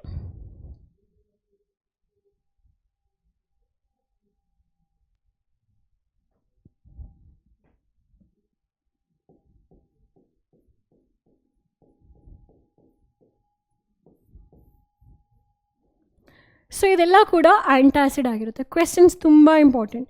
Name any two antacid, ಅಥವಾ ಈ ಆ್ಯಂಟಾಸಿಡ್ಸ್ ಅಂತ ಹೇಳಿದರೆ ಏನು? Antacids are chemical substances used to reduce excessive acid production in our stomach. ನಮ್ಮ ಸ್ಟಮಕಲ್ಲಿ ಬರುವಂತಹ ಎಕ್ಸಸಿವ್ ಆ್ಯಸಿಡ್ ಪ್ರೊಡಕ್ಷನ್ನ ಕಂಟ್ರೋಲ್ ಮಾಡಲಿಕ್ಕೋಸ್ಕರ ಇರುವಂಥ ಸಬ್ಸ್ಟೆನ್ಸ್ ಏನು? ಆ್ಯಂಟಾಸಿಡ್ ಅಂತ ಹೇಳಿ. ಯಾವುದೆಲ್ಲ ಎಕ್ಸಾಂಪಲ್ಸ್ ಹೇಳಿ ನನಗೆ? ಮೆಗ್ನೀಷಿಯಮ್ ಹೈಡ್ರಾಕ್ಸೈಡ್ ಆಗಿರ್ಬೋದು, ಅಲ್ಯೂಮಿನಿಯಂ ಹೈಡ್ರಾಕ್ಸೈಡ್ ಆಗಿರ್ಬೋದು. These are different examples for what? Antacid. ಓಕೆನಾ? ಸೊ ಇಮೇಜಲ್ಲಿ ನಿಮಗೆ ಗೊತ್ತಿದೆ, because you have already learned digestive system. ಆ ಡೈಜೆಸ್ಟಿವ್ ಸಿಸ್ಟಮಲ್ಲಿ ಎಲ್ಲಿ ಸ್ಟಮಕ್ ಬರುತ್ತೆ, ಅದರಲ್ಲಿ ಎಲ್ಲಿ ಗ್ಯಾಸ್ಗಳು ಪ್ರೊಡ್ಯೂಸ್ ಆಗ್ತಾ ಹೋಗುತ್ತೆ ಅಂತ ಹೇಳುವಂಥದ್ದು it's easy for you to understand ಅಲ್ವಾ. ಟೂತ್ ಡಿಕೆ ಈಗ ಮಕ್ಕಳಲ್ಲಿ ತುಂಬ ಆ್ಯಕ್ಚುಲಿ ಕಾಣುವಂಥದ್ದು. ಯಾಕೆಂದರೆ ಬ್ರಷ್ ಸರಿಯಾಗಿ ಮಾಡಲ್ಲ, ಕೆಲವರು ಚಾಕ್ಲೇಟ್ಸ್ ಎಲ್ಲ ಹಾಗೆ ಅಂಟಿಸ್ಕೊಂಡಿರ್ತಾರೆ ಬಾಯಲ್ಲಿ. ಯಾಕೆ ಈ ಥರ ಟೂತ್ ಡಿಕೆ ಬರುತ್ತೆ ಸಣ್ಣ ಮಕ್ಕಳಲ್ಲಿ ಜಾಸ್ತಿ? ಹಲ್ಲು ಹುಳ ಆಗೋದು ಯಾಕೆ? ರೂಟ್ ಕೆನಾಲಿಂಗ್ ಎಲ್ಲ ಯಾಕೆ ಮಾಡಬೇಕು? ಬೇಸಿಕ್ ಬಂದು ಮೌತ್ ಹೈಜಿನ್ ಇರಲ್ಲ. ಸೊ ಯಾಕೆ ಇರಲ್ಲ ಅಂತ ಹೇಳಿದ್ರೆ, ನಾವು ಫುಡ್ ಪಾರ್ಟಿಕಲ್ಸ್ ತಿಂದು ನಾವು ತಿನ್ನೋಂಥ ಫುಡ್ ಪಾರ್ಟಿಕಲ್ಸ್ ಬಂದು ಬಾಯೊಳಗಡೆ ಸ್ಟಕ್ ಆಗಿರುತ್ತೆ. ಸೊ ಆ ಫುಡ್ ಪಾರ್ಟಿಕಲ್ಸ್ ಏನಾಗುತ್ತೆ, ಬ್ಯಾಕ್ಟೀರಿಯಾ ಜೊತೆ ಕನ್ವರ್ಟ್ ಆಗಿ ಏನು ಮಾಡುತ್ತೆ, ಅದು ಬ್ಯಾಕ್ಟೀರಿಯಾಗೆ ಕನ್ವರ್ಟ್ ಆಗಿ pH ಅನ್ನು ಆಲ್ಟರ್ ಮಾಡುತ್ತೆ. ಸೊ ಶುಗರ್ ಪಾರ್ಟಿಕಲ್ಸ್, ನಾವು ಸ್ವೀಟ್ ತಿಂದಿರ್ತೀವಿ, ಶುಗರ್ ಹಾಗೆ ಇರುತ್ತೆ, ಅಥವಾ ಏನೇ ಒಂದು ಫುಡ್ ಪಾರ್ಟಿಕಲ್ ಇರುತ್ತೆ, ಅದು ಬ್ಯಾಕ್ಟೀರಿಯಾದ ಹೆಲ್ಪಿಂದ pH ಅನ್ನು ಏನು ಮಾಡುತ್ತೆ, ರೆಡ್ಯೂಸ್ ಮಾಡ್ತಾ ಹೋಗುತ್ತೆ. ಸೊ ಆ ರಿಡಕ್ಷನ್ ಅಥವಾ ಚೇಂಜ್ ಇನ್ pH ನಮ್ಮ ಮೌತಲ್ಲಾದಾಗ ಟೂತ್ ಡಿಕೆ ಅಂದರೆ ನಮ್ಮ ಹಲ್ಲು ಇದೆಯಲ್ವಾ, ಆ ಹಲ್ಲು ಕ್ಯಾಲ್ಶಿಯಂ ಫಾಸ್ಫೇಟ್ ಅಂತ ಹೇಳುವಂಥ ಎನಾಮಲ್ ಅಂತ ಹೇಳಿ ಕರಿತೀವಿ. ಆ enamel Ca3PO4 whole twice calcium ಫಾಸ್ಫೇಟಿಂದ ಮಾಡಲ್ಪಟ್ಟಿದೆ. ನಮ್ಮ ಮೌತಲ್ಲಿರಬೇಕಾಗಿರುವ pH ಬಂದು 5.5 ಕೆಳಗಡೆ ಯಾವಾಗ ಹೋಗುತ್ತೋ ಆವಾಗ ಟೂತಲ್ಲಿ ಈ ಥರದ ಪ್ರಾಬ್ಲಮ್ಸ್ಗಳು ನಮ್ಮ ಬಾಯಲ್ಲಿ ಕಾಣಿಸ್ಕೊಳ್ಳೋಕ್ಕೆ ಸಾಧ್ಯ ಆಗುತ್ತೆ. ಸೊ ನೀವೇನು ಮಾಡ್ತೀರಾ? ನಿಮಗಿದೆಯಾ ಹಲ್ಲು ಹುಳು, ಅಥವಾ ನೀವು ನೋಡಿದ್ದೀರಾ ಹುಳ ಆಗಿರೋದು, ಅಥವಾ ಬೇರೆ ಬೇರೆ ಮೌತ್ ಕಂಡೀಷನ್ಸಲ್ಲಿ ಈ ಥರ ಆಗೋದನ್ನು? ಅದಕ್ಕೆ ರೆಮಿಡಿ ಏನು? ಬ್ರಷ್ ಮಾಡಿ, twice a day compulsory brush ಮಾಡಿ ಅಂತ ಹೇಳಿ. ಓಕೆನಾ? So toothpaste best quality of ಟೂತ್ಪೇಸ್ಟನ್ನ ಯೂಸ್ ಮಾಡಿ. ಯಾಕೆ ಅಂದರೆ ಟೂತ್ಪೇಸ್ಟ್ ಬಂದು basic in nature and it neutralises excess acid and it prevents tooth decay. Brush ಮಾಡಬೇಕಾದ್ರೆ ಆ ಪೇಸ್ಟಲ್ಲಿ ಇರುವಂಥ ಫ್ಲೂರೈಡ್ ಕಂಟೆಂಟ್, ಎಸ್ಪೆಷಲಿ ಆ ಫ್ಲೂರೈಡ್ ಏನು ಮಾಡುತ್ತೆ, ನಮ್ಮ ಮೌತಲ್ಲಿರುವ ಆ್ಯಸಿಡನ್ನು ಅಥವಾ ಬ್ಯಾಕ್ಟೀರಿಯಾವನ್ನು ಕಿಲ್ ಮಾಡುತ್ತೆ. ಅದರ ಜೊತೆಗೆ ಅದು ಬ್ಲೀಚ್ ಮಾಡುತ್ತೆ, ನಮ್ಮ ಹಲ್ಲನ್ನು ಬ್ಲೀಚ್ ಮಾಡಲಿಕ್ಕೆ ಹೆಲ್ಪ್ ಮಾಡುತ್ತೆ. ಮತ್ತು ಅದಲ್ಲದೆ ಇರುವಂಥ ಕೆಲವೊಂದು ಟೂತ್ಪೇಸ್ಟ್ ಕಾಂಪೊನೆಂಟ್ ನೋಡಿ, ಅದರಲ್ಲಿ ಕಾರ್ಬೋನೇಟ್ ಇರುತ್ತೆ, ಹೈಡ್ರಾಕ್ಸೈಡ್ಸ್ ಇರುತ್ತೆ. ಆ ಕಂಪೊನೆಂಟ್ ಬಂದು ನಮ್ಮ ಟೂತನ್ನು ಕ್ಲೀನ್ ಮಾಡಲಿಕ್ಕೆ ಹೆಲ್ಪ್ ಮಾಡುತ್ತೆ. ಅದು ಬೇಸಿಕ್ ನೇಚರ್ ಆಗಿರುತ್ತೆ ಅಂತ ಹೇಳಿ. ಓಕೆನಾ? ಸೊ ಟೂತ್ ಡಿಕೆ ಯಾವಾಗ ಸ್ಟಾರ್ಟ್ ಆಗುತ್ತೆ? ಯಾವಾಗ ಮೌತಲ್ಲಿರುವಂತಹ pH ವ್ಯಾಲ್ಯೂ ಗೋಸ್ ಬಿಯಾಂಡ್ ಅಥವಾ ಬಿಲೋ 5.5. ಬಿಯಾಂಡ್ ಅಲ್ಲ, ಬಿಲೋ 5.5. ನೀವು ಇದನ್ನು ನೋಡಿದರೆ, ಈ ಹನಿ ಬಿ ಕಚ್ಚಿಸ್ಕೊಂಡಾಗ ಯೂಶ್ವಲಾಗಿ ಸ್ಕಿನ್ ಊದ್ಕೊಳ್ಳುತ್ತೆ, ಅಥವಾ ಇರುವೆ ಕಚ್ಚಿದಾಗಲೂ ಸ್ಕಿನ್ ಊದ್ಕೊಳ್ಳುತ್ತೆ. ಯಾಕೆಂದರೆ ಅವರ ಆ ಸ್ಟಿಂಗಲ್ಲಿ ಅಥವಾ ಒಂದು ಏನು ಚುಚ್ತಾರಲ್ಲ, ಆ ಚುಚ್ಚೋದ್ರಲ್ಲಿ, ಆ ಮುಳ್ಳಲ್ಲಿ ನಮಗೆ ಒಂದು ಆ್ಯಸಿಡ್ ಇದೆ. ಆ ಆ್ಯಸಿಡ್ ಬಂದು ಫಾರ್ಮಿಕ್ ಆ್ಯಸಿಡ್, HCOOH. ಇದನ್ನು ಫಾರ್ಮಿಕ್ ಆ್ಯಸಿಡ್ ಅಂತ ಹೇಳಿ ಕೂಡ ಕರೀತಾರೆ.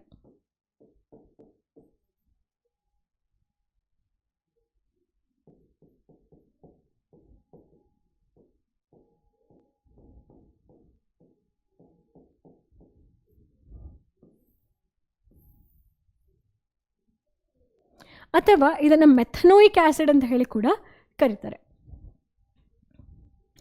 ಸೊ ಇಲ್ಲಿ ನೋಡಿ, ಡಾಗ್ ಪ್ಲಾಂಟ್ ಮತ್ತು ತುರಿಕೆ ಗಿಡ ಇದರಲ್ಲಿ ಈ ಪ್ಲಾಂಟಲ್ಲಿ ನಮ್ಮ ಆ್ಯಸಿಡ್ ಕಂಟೆಂಟ್ ಇದೆ, ಈ ಡಾಗ್ ಪ್ಲಾಂಟಲ್ಲಿ ಬೇಸ್ ಕಂಟೆಂಟ್ ಇದೆ. ನೇಚರಲ್ಲಿ ಎಷ್ಟು ಅನ್ಯೋನ್ಯವಾಗಿದೆ ಅಲ್ವಾ ಅದು. ಒಂದು ತುರಿಕೆ ಗಿಡ, ಇನ್ನೊಂದು ಡಾಗ್ ಪ್ಲಾಂಟ್ ಅಂತ ಹೇಳ್ತಾರೆ, ಡಾಗ್ ಸಸ್ಯ ಅಂತ ಹೇಳ್ತಾರೆ. ಒಂದು ಸಸ್ಯದಲ್ಲಿ ಬೇಸ್ ಕಾಂಪೌಂಡ್ ರಿಲೀಸ್ ಆದರೆ ಇನ್ನೊಂದರಲ್ಲಿ ಆ್ಯಸಿಡ್ ಕಂಪೌಂಡ್ ರಿಲೀಸ್ ಆಗುತ್ತೆ. ಸೊ ಅಲ್ಲಲ್ಲೇ ರೆಮಿಡೀಸ್ ಇದೆ. ನೇಚರ್ ಹೇಗೆ ಫಾರ್ಮ್ ಆಗಿದೆ ಅಂತ ಹೇಳಿದರೆ, ಪ್ರತಿಯೊಂದು ಪ್ರಾಬ್ಲಮ್ಸ್ಗೂ ಕೂಡ ರೆಮಿಡೀಸ್ನ ಇಟ್ಕೊಂಡೇ ನೇಚರ್ ಫಾರ್ಮ್ ಆಗಿದೆ ಅಂತೇಳಿ. ಬಟ್ ತುಂಬ ಡೀವಿಯೇಷನ್ಸ್ ಬರುತ್ತೆ ಈ ಒಂದು ಕಮೆಂಟಿಗೆ ಅಲ್ವಾ. ಸರಿ, ಹಾಗಾದರೆ ನೆಕ್ಸ್ಟ್ ಕಂಪೌಂಡಿಗೆ ಹೋಗೋಣ. ನೆಕ್ಸ್ಟ್ ಕಂಪೌಂಡಿಗೆ ಹೋಗೋಕ್ಕಿಂತ ಮುಂಚೆ ನನಗೆ ಬೇಕಾಗಿರೋದು ನಾವು ಏನನ್ನು ಮಾತಾಡ್ತೀವಿ ಅಂತ ಹೇಳಿ. ಏನು? ಸಾಲ್ಟ್.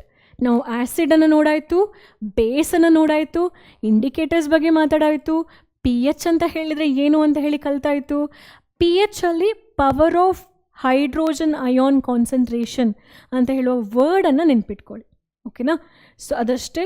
ನೆಕ್ಸ್ಟ್ ನಾವು ಸಾಲ್ಟಿಗೆ ನೋಡೋಣ. ಫ್ಯಾಮಿಲಿ ಆಫ್ ಸಾಲ್ಟ್ ಅಂತ ಹೇಳಿ. ಏನಿದು ಫ್ಯಾಮಿಲಿ ಆಫ್ ಸಾಲ್ಟ್? ನಮಗೆಲ್ರಿಗೂ ಒಂದೊಂದು ಫ್ಯಾಮಿಲಿ ಹೆಸರಿದೆ ಅಲ್ವಾ, ಹಾಗೆ ಸಾಲ್ಟಿಗೂ ಕೂಡ ಫ್ಯಾಮಿಲಿ ಇದೆ. ಹೌದಾ? ಹಾಗಾದರೆ ಅದು ಹೇಗಿರುತ್ತೆ ನೋಡೋಣ. Salts having same positive or negative radicals. Radical ಅಂತ ಹೇಳಿದರೆ ions are said to belong to the family. Example ನೋಡೋದಾದರೆ, sodium chloride, sodium sulphate, NaCl, sodium sulphate. ಈ ಎರಡರಲ್ಲೂ ಯಾವ್ದು ಸೇಮ್ ಇದೆ? ಸೋಡಿಯಂ ಅಂತ ಹೇಳುವ ಪಾಸಿಟಿವ್ ಅಯಾನ್, ಅಥವಾ ಸೋಡಿಯಂ ಅಂತ ಹೇಳುವಂಥ ಅಯಾನಿಗೆ ಇನ್ನೊಂದು ಹೆಸರು ಏನು ಕಲ್ತ್ರಿ ಈ ಕ್ಲಾಸಲ್ಲಿ? ರ್ಯಾಡಿಕಲ್. ಸೋಡಿಯಂ ಅಂತ ಹೇಳುವ ರ್ಯಾಡಿಕಲ್. ಇದು ಎರಡೂ ಕೂಡ ಸೋಡಿಯಮೇ ಆಗಿರೋದ್ರಿಂದ ಫ್ಯಾಮಿಲಿ ಬಂದು ಸೋಡಿಯಂ ಫ್ಯಾಮಿಲಿ. ತುಂಬ ಸಿಂಪಲ್ ಇದು, ಆಯಿತಾ? ಸಿಮಿಲರ್ಲಿ ಈಗ KCl ಮತ್ತು NaCl, ನಾನು ಇಲ್ಲಿ ಬರೀತೇನೆ. KCl ಮತ್ತು NaCl,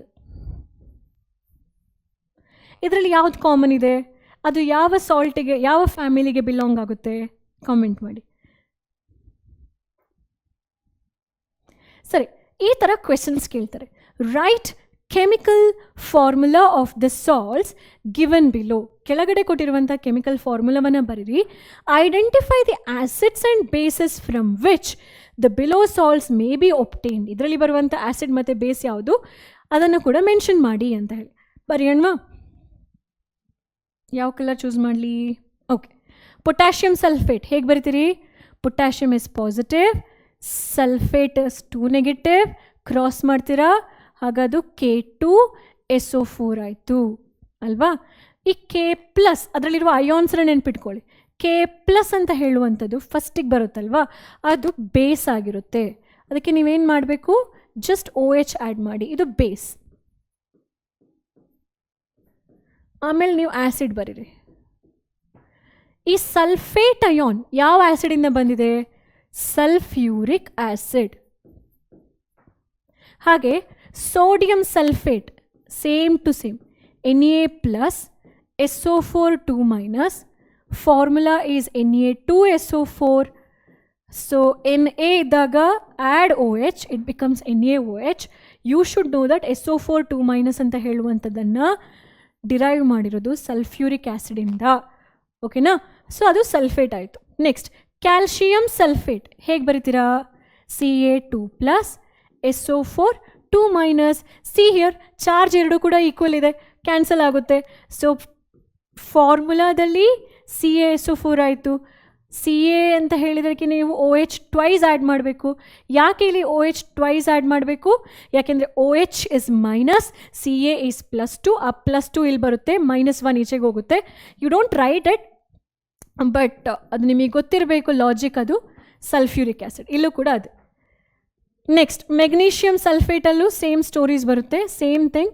ಅಲ್ಲಿ ಬರುವಂತಹ ಬೇಸ್ ಮೆಗ್ನೀಷಿಯಂ ಹೈಡ್ರಾಕ್ಸೈಡ್, ಸಲ್ಫೇಟ್ ಇದ್ದರೆ ಸಲ್ಫ್ಯೂರಿಕ್ ಆ್ಯಸಿಡ್ ಅಲ್ವಾ? ಕಾಪರ್ ಸಲ್ಫೇಟ್ ಅಂತ ಹೇಳಿ ಕೇಳಿದ್ರೆ ಇಟ್ ಇಸ್ ಫಾರ್ಮುಲಾ ಬಂದು CuOSO4. ಅಲ್ಲೂ ಕಾಪರ್ ಹೈಡ್ರಾಕ್ಸೈಡ್ ನೋಡಿ, ಫಾರ್ಮುಲಾದಲ್ಲಿ ನಾನು ಚಾರ್ಜಸ್ ಬರದೆ ಕಾಪರ್ ಇದು 2. ಕಾಪರ್ ಅಂತ ಹೇಳಿ ಯಾವಾಗೆಲ್ಲ ಹೇಳ್ತಾರೋ ಸ್ಪೆಸಿಫಿಕ್ ಆಗಿ ಕಾಪರಿಗೆ ನೀವು +2 ಚಾರ್ಜ್ ಕೊಡಿ. Copper hydroxide.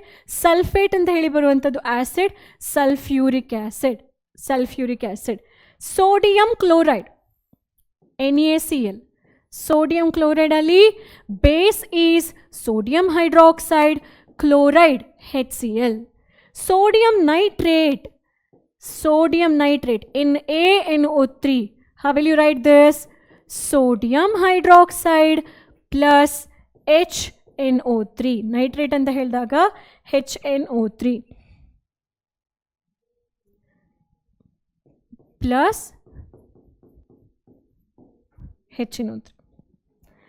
ಸೋಡಿಯಂ ಕಾರ್ಬೋನೇಟ್ ಮತ್ತು ಅಮೋನಿಯಂ ಕ್ಲೋರೈಡ್, ಇದೆರಡನ್ನು ನಾನು ನೆಕ್ಸ್ಟ್ ಸ್ಲೈಡಲ್ಲಿ ಬರೀತೀನಿ.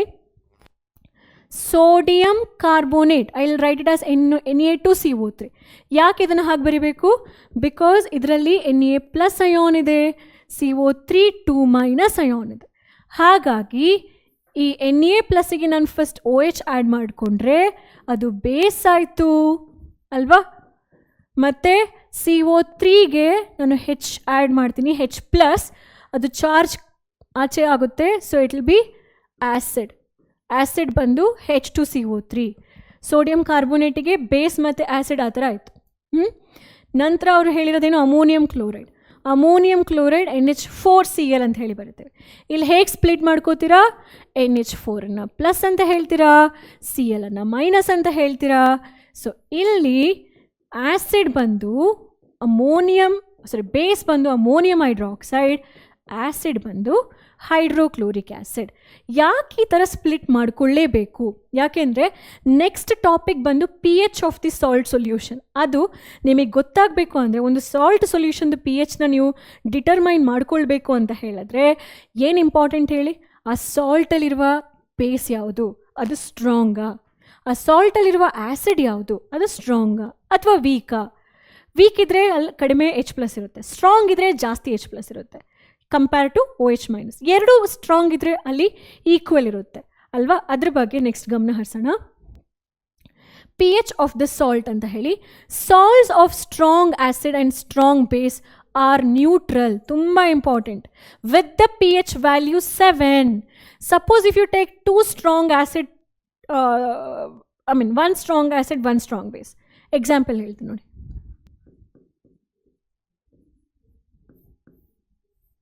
ಈ ಸೋಡಿಯಂ ಕ್ಲೋರೈಡನ್ನು ಬೀಕರಿಗೆ ತಗೊಂಡು ಡಿಸಾಲ್ವ್ ಮಾಡಿ, ಅಲ್ಲೇನು ಸಿಗುತ್ತೆ ನಿಮಗೆ?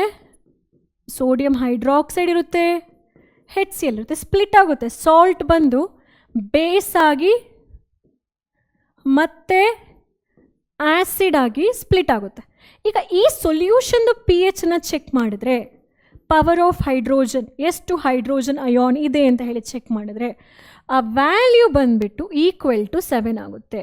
ಯಾಕೆ ಅಂದರೆ ಸೋಡಿಯಂ ಹೈಡ್ರಾಕ್ಸೈಡ್ ಸ್ಟ್ರಾಂಗ್ ಇದೆಯಾ, HCl ಕೂಡ ಸ್ಟ್ರಾಂಗ್ ಇದೆ. ಎರಡು ಸ್ಟ್ರಾಂಗ್ ಇದ್ದಾಗ ಪಿ ಎಚ್ ವ್ಯಾಲ್ಯೂ ಏನಾಗುತ್ತೆ, ಈಕ್ವಲ್ ಟು 7 ಆಗುತ್ತೆ. ಅರ್ಥ ಆಯ್ತಾ? ಹಾಂ, ಕಂಟಿನ್ಯೂಯೇಷನ್ ಮಾಡಬೇಕಾಗುತ್ತೆ ಇಲ್ಲ.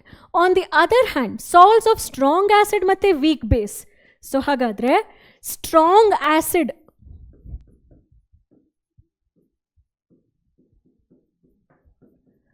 ಪ್ಲಸ್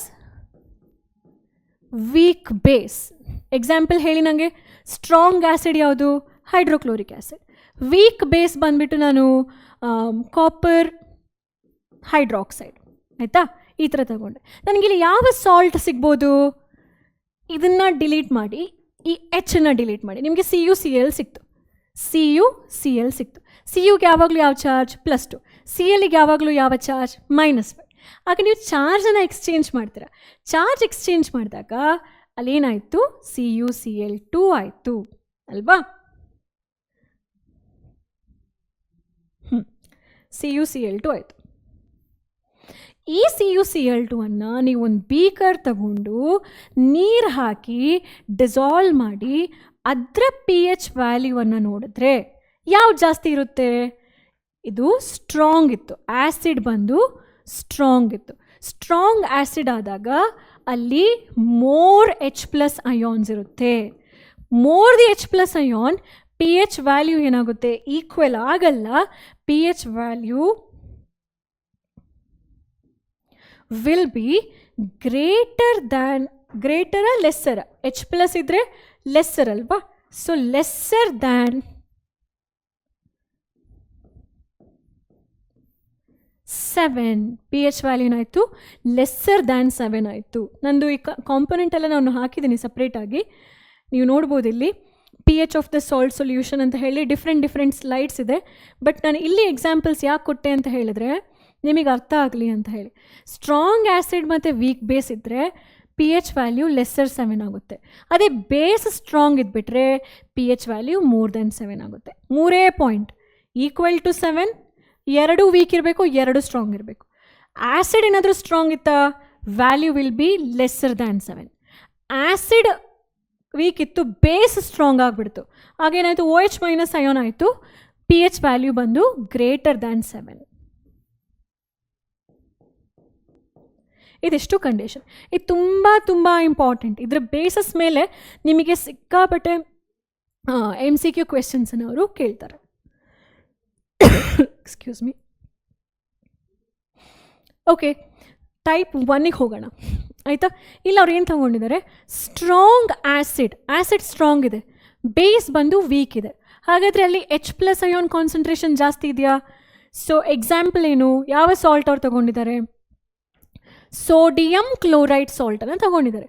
ಸೋಡಿಯಂ ಕ್ಲೋರೈಡನ್ನು ವಾಟರಿಗೆ ಹಾಕಿದಾಗ ಸೋಡಿಯಂ ಹೈಡ್ರಾಕ್ಸೈಡ್ ಮತ್ತು ಹೈಡ್ರೋಕ್ಲೋರಿಕ್ ಆ್ಯಸಿಡ್ ಆಗುತ್ತೆ. ಹೇಗೆ? ಅಮೋನಿಯಂ ಕ್ಲೋರೈಡನ್ನು ಸ್ಪ್ಲಿಟ್ ಮಾಡ್ಕೊಳ್ಳಿ. NH4- Cl- ಈ ವಾಟರನ್ನು ಹೇಗೆ ಸ್ಪ್ಲಿಟ್ ಮಾಡ್ತೀರಿ ಮಕ್ಕಳೇ? H+OH- ಸ್ಪ್ಲಿಟ್ ಮಾಡಿದ್ರಾ? ಈಗ ಇದೆರಡನ್ನು ಕಂಬೈನ್ ಮಾಡಿ. ಅವಾಗೇನು ಸಿಕ್ತು ನಿಮಗೆ? NH4OH ಸಿಕ್ತು ಅಲ್ವಾ? ಅದ್ರ ಜೊತೆಗೆ H ಮತ್ತು Clನ ಕಂಬೈನ್ ಮಾಡಿ ಏನು ಸಿಗುತ್ತೆ? HCl ಸಿಗುತ್ತೆ. ಸೊ ಒಂದು ಸಾಲ್ಟನ್ನು ನೀರಿಗೆ ಹಾಕಿದ ತಕ್ಷಣ ಅದು ರಿವರ್ಸ್ ಆಫ್ ನ್ಯೂಟ್ರಲೈಸೇಷನ್ ರಿಯಾಕ್ಷನ್ ಆಗುತ್ತೆ ಅಲ್ವಾ? ರಿವರ್ಸ್ ಆಫ್ ನ್ಯೂಟ್ರಲೈಸೇಷನ್ ರಿಯಾಕ್ಷನಲ್ಲಿ ಅಂದರೆ ಡೈಲ್ಯೂಟ್ ಮಾಡ್ತಿದ್ದೀರಾ ನೀವು. ಸಾಲ್ಟನ್ನು ನೀರಿಗೆ ಹಾಕಿದ ತಕ್ಷಣ ಅಲ್ಲಿ ಬೇಸ್ ಮತ್ತು ಆ್ಯಸಿಡ್ ಏನಾಯಿತು? ಸ್ಪ್ಲಿಟ್ ಆಯಿತು. ಈ ಬೇಸ್ ಚೆಕ್ ಮಾಡ್ತೀರಾ, ಇದು ವೀಕ್ ಬೇಸ್. ಆ್ಯಸಿಡ್ ಚೆಕ್ ಮಾಡ್ತೀರಾ, ಇದು ಸ್ಟ್ರಾಂಗ್ ಆ್ಯಸಿಡ್. ಸ್ಟ್ರಾಂಗ್ ಆ್ಯಸಿಡ್ ಇದ್ದ ತಕ್ಷಣ ಆ ಸೊಲ್ಯೂಷನ್ ಏನಾಯಿತು? ಆ್ಯಸಿಡಿಕ್ ಆಗುತ್ತೆ. ಆ್ಯಸಿಡಿಕ್ ಆಗಿದ ತಕ್ಷಣ ಏನಾಯಿತು? ಅದ್ರದ್ದು pH ವ್ಯಾಲ್ಯೂ ಬಂದುಬಿಟ್ಟು ಲೆಸ್ಸರ್ ದ್ಯಾನ್ 7 ಕಡಿಮೆ ಹೋಗುತ್ತೆ. ಅಂದರೆ pH ವ್ಯಾಲ್ಯೂ ರೇಂಜ್ 1, 0, 1, 2, 3, 4, 5 ಆ ರೇಂಜಲ್ಲಿ ಇರುತ್ತೆ. ಲೆಸ್ಸರ್ ದ್ಯಾನ್ 7 ಇರುತ್ತೆ. ಅಪ್ ಟು 6.9 ಇರುತ್ತೆ. ಸೊ ಸೆಕೆಂಡ್ ಕಂಡೀಷನಲ್ಲಿ ಬೇಸ್ ಸ್ಟ್ರಾಂಗ್ ಇದೆ, ಆ್ಯಸಿಡ್ ವೀಕ್ ಇದೆ. ಸ್ಟ್ರಾಂಗ್ ಬೇಸ್ ಅಂತ ಹೇಳಿದಾಗ NaOH ಆಯಿತು.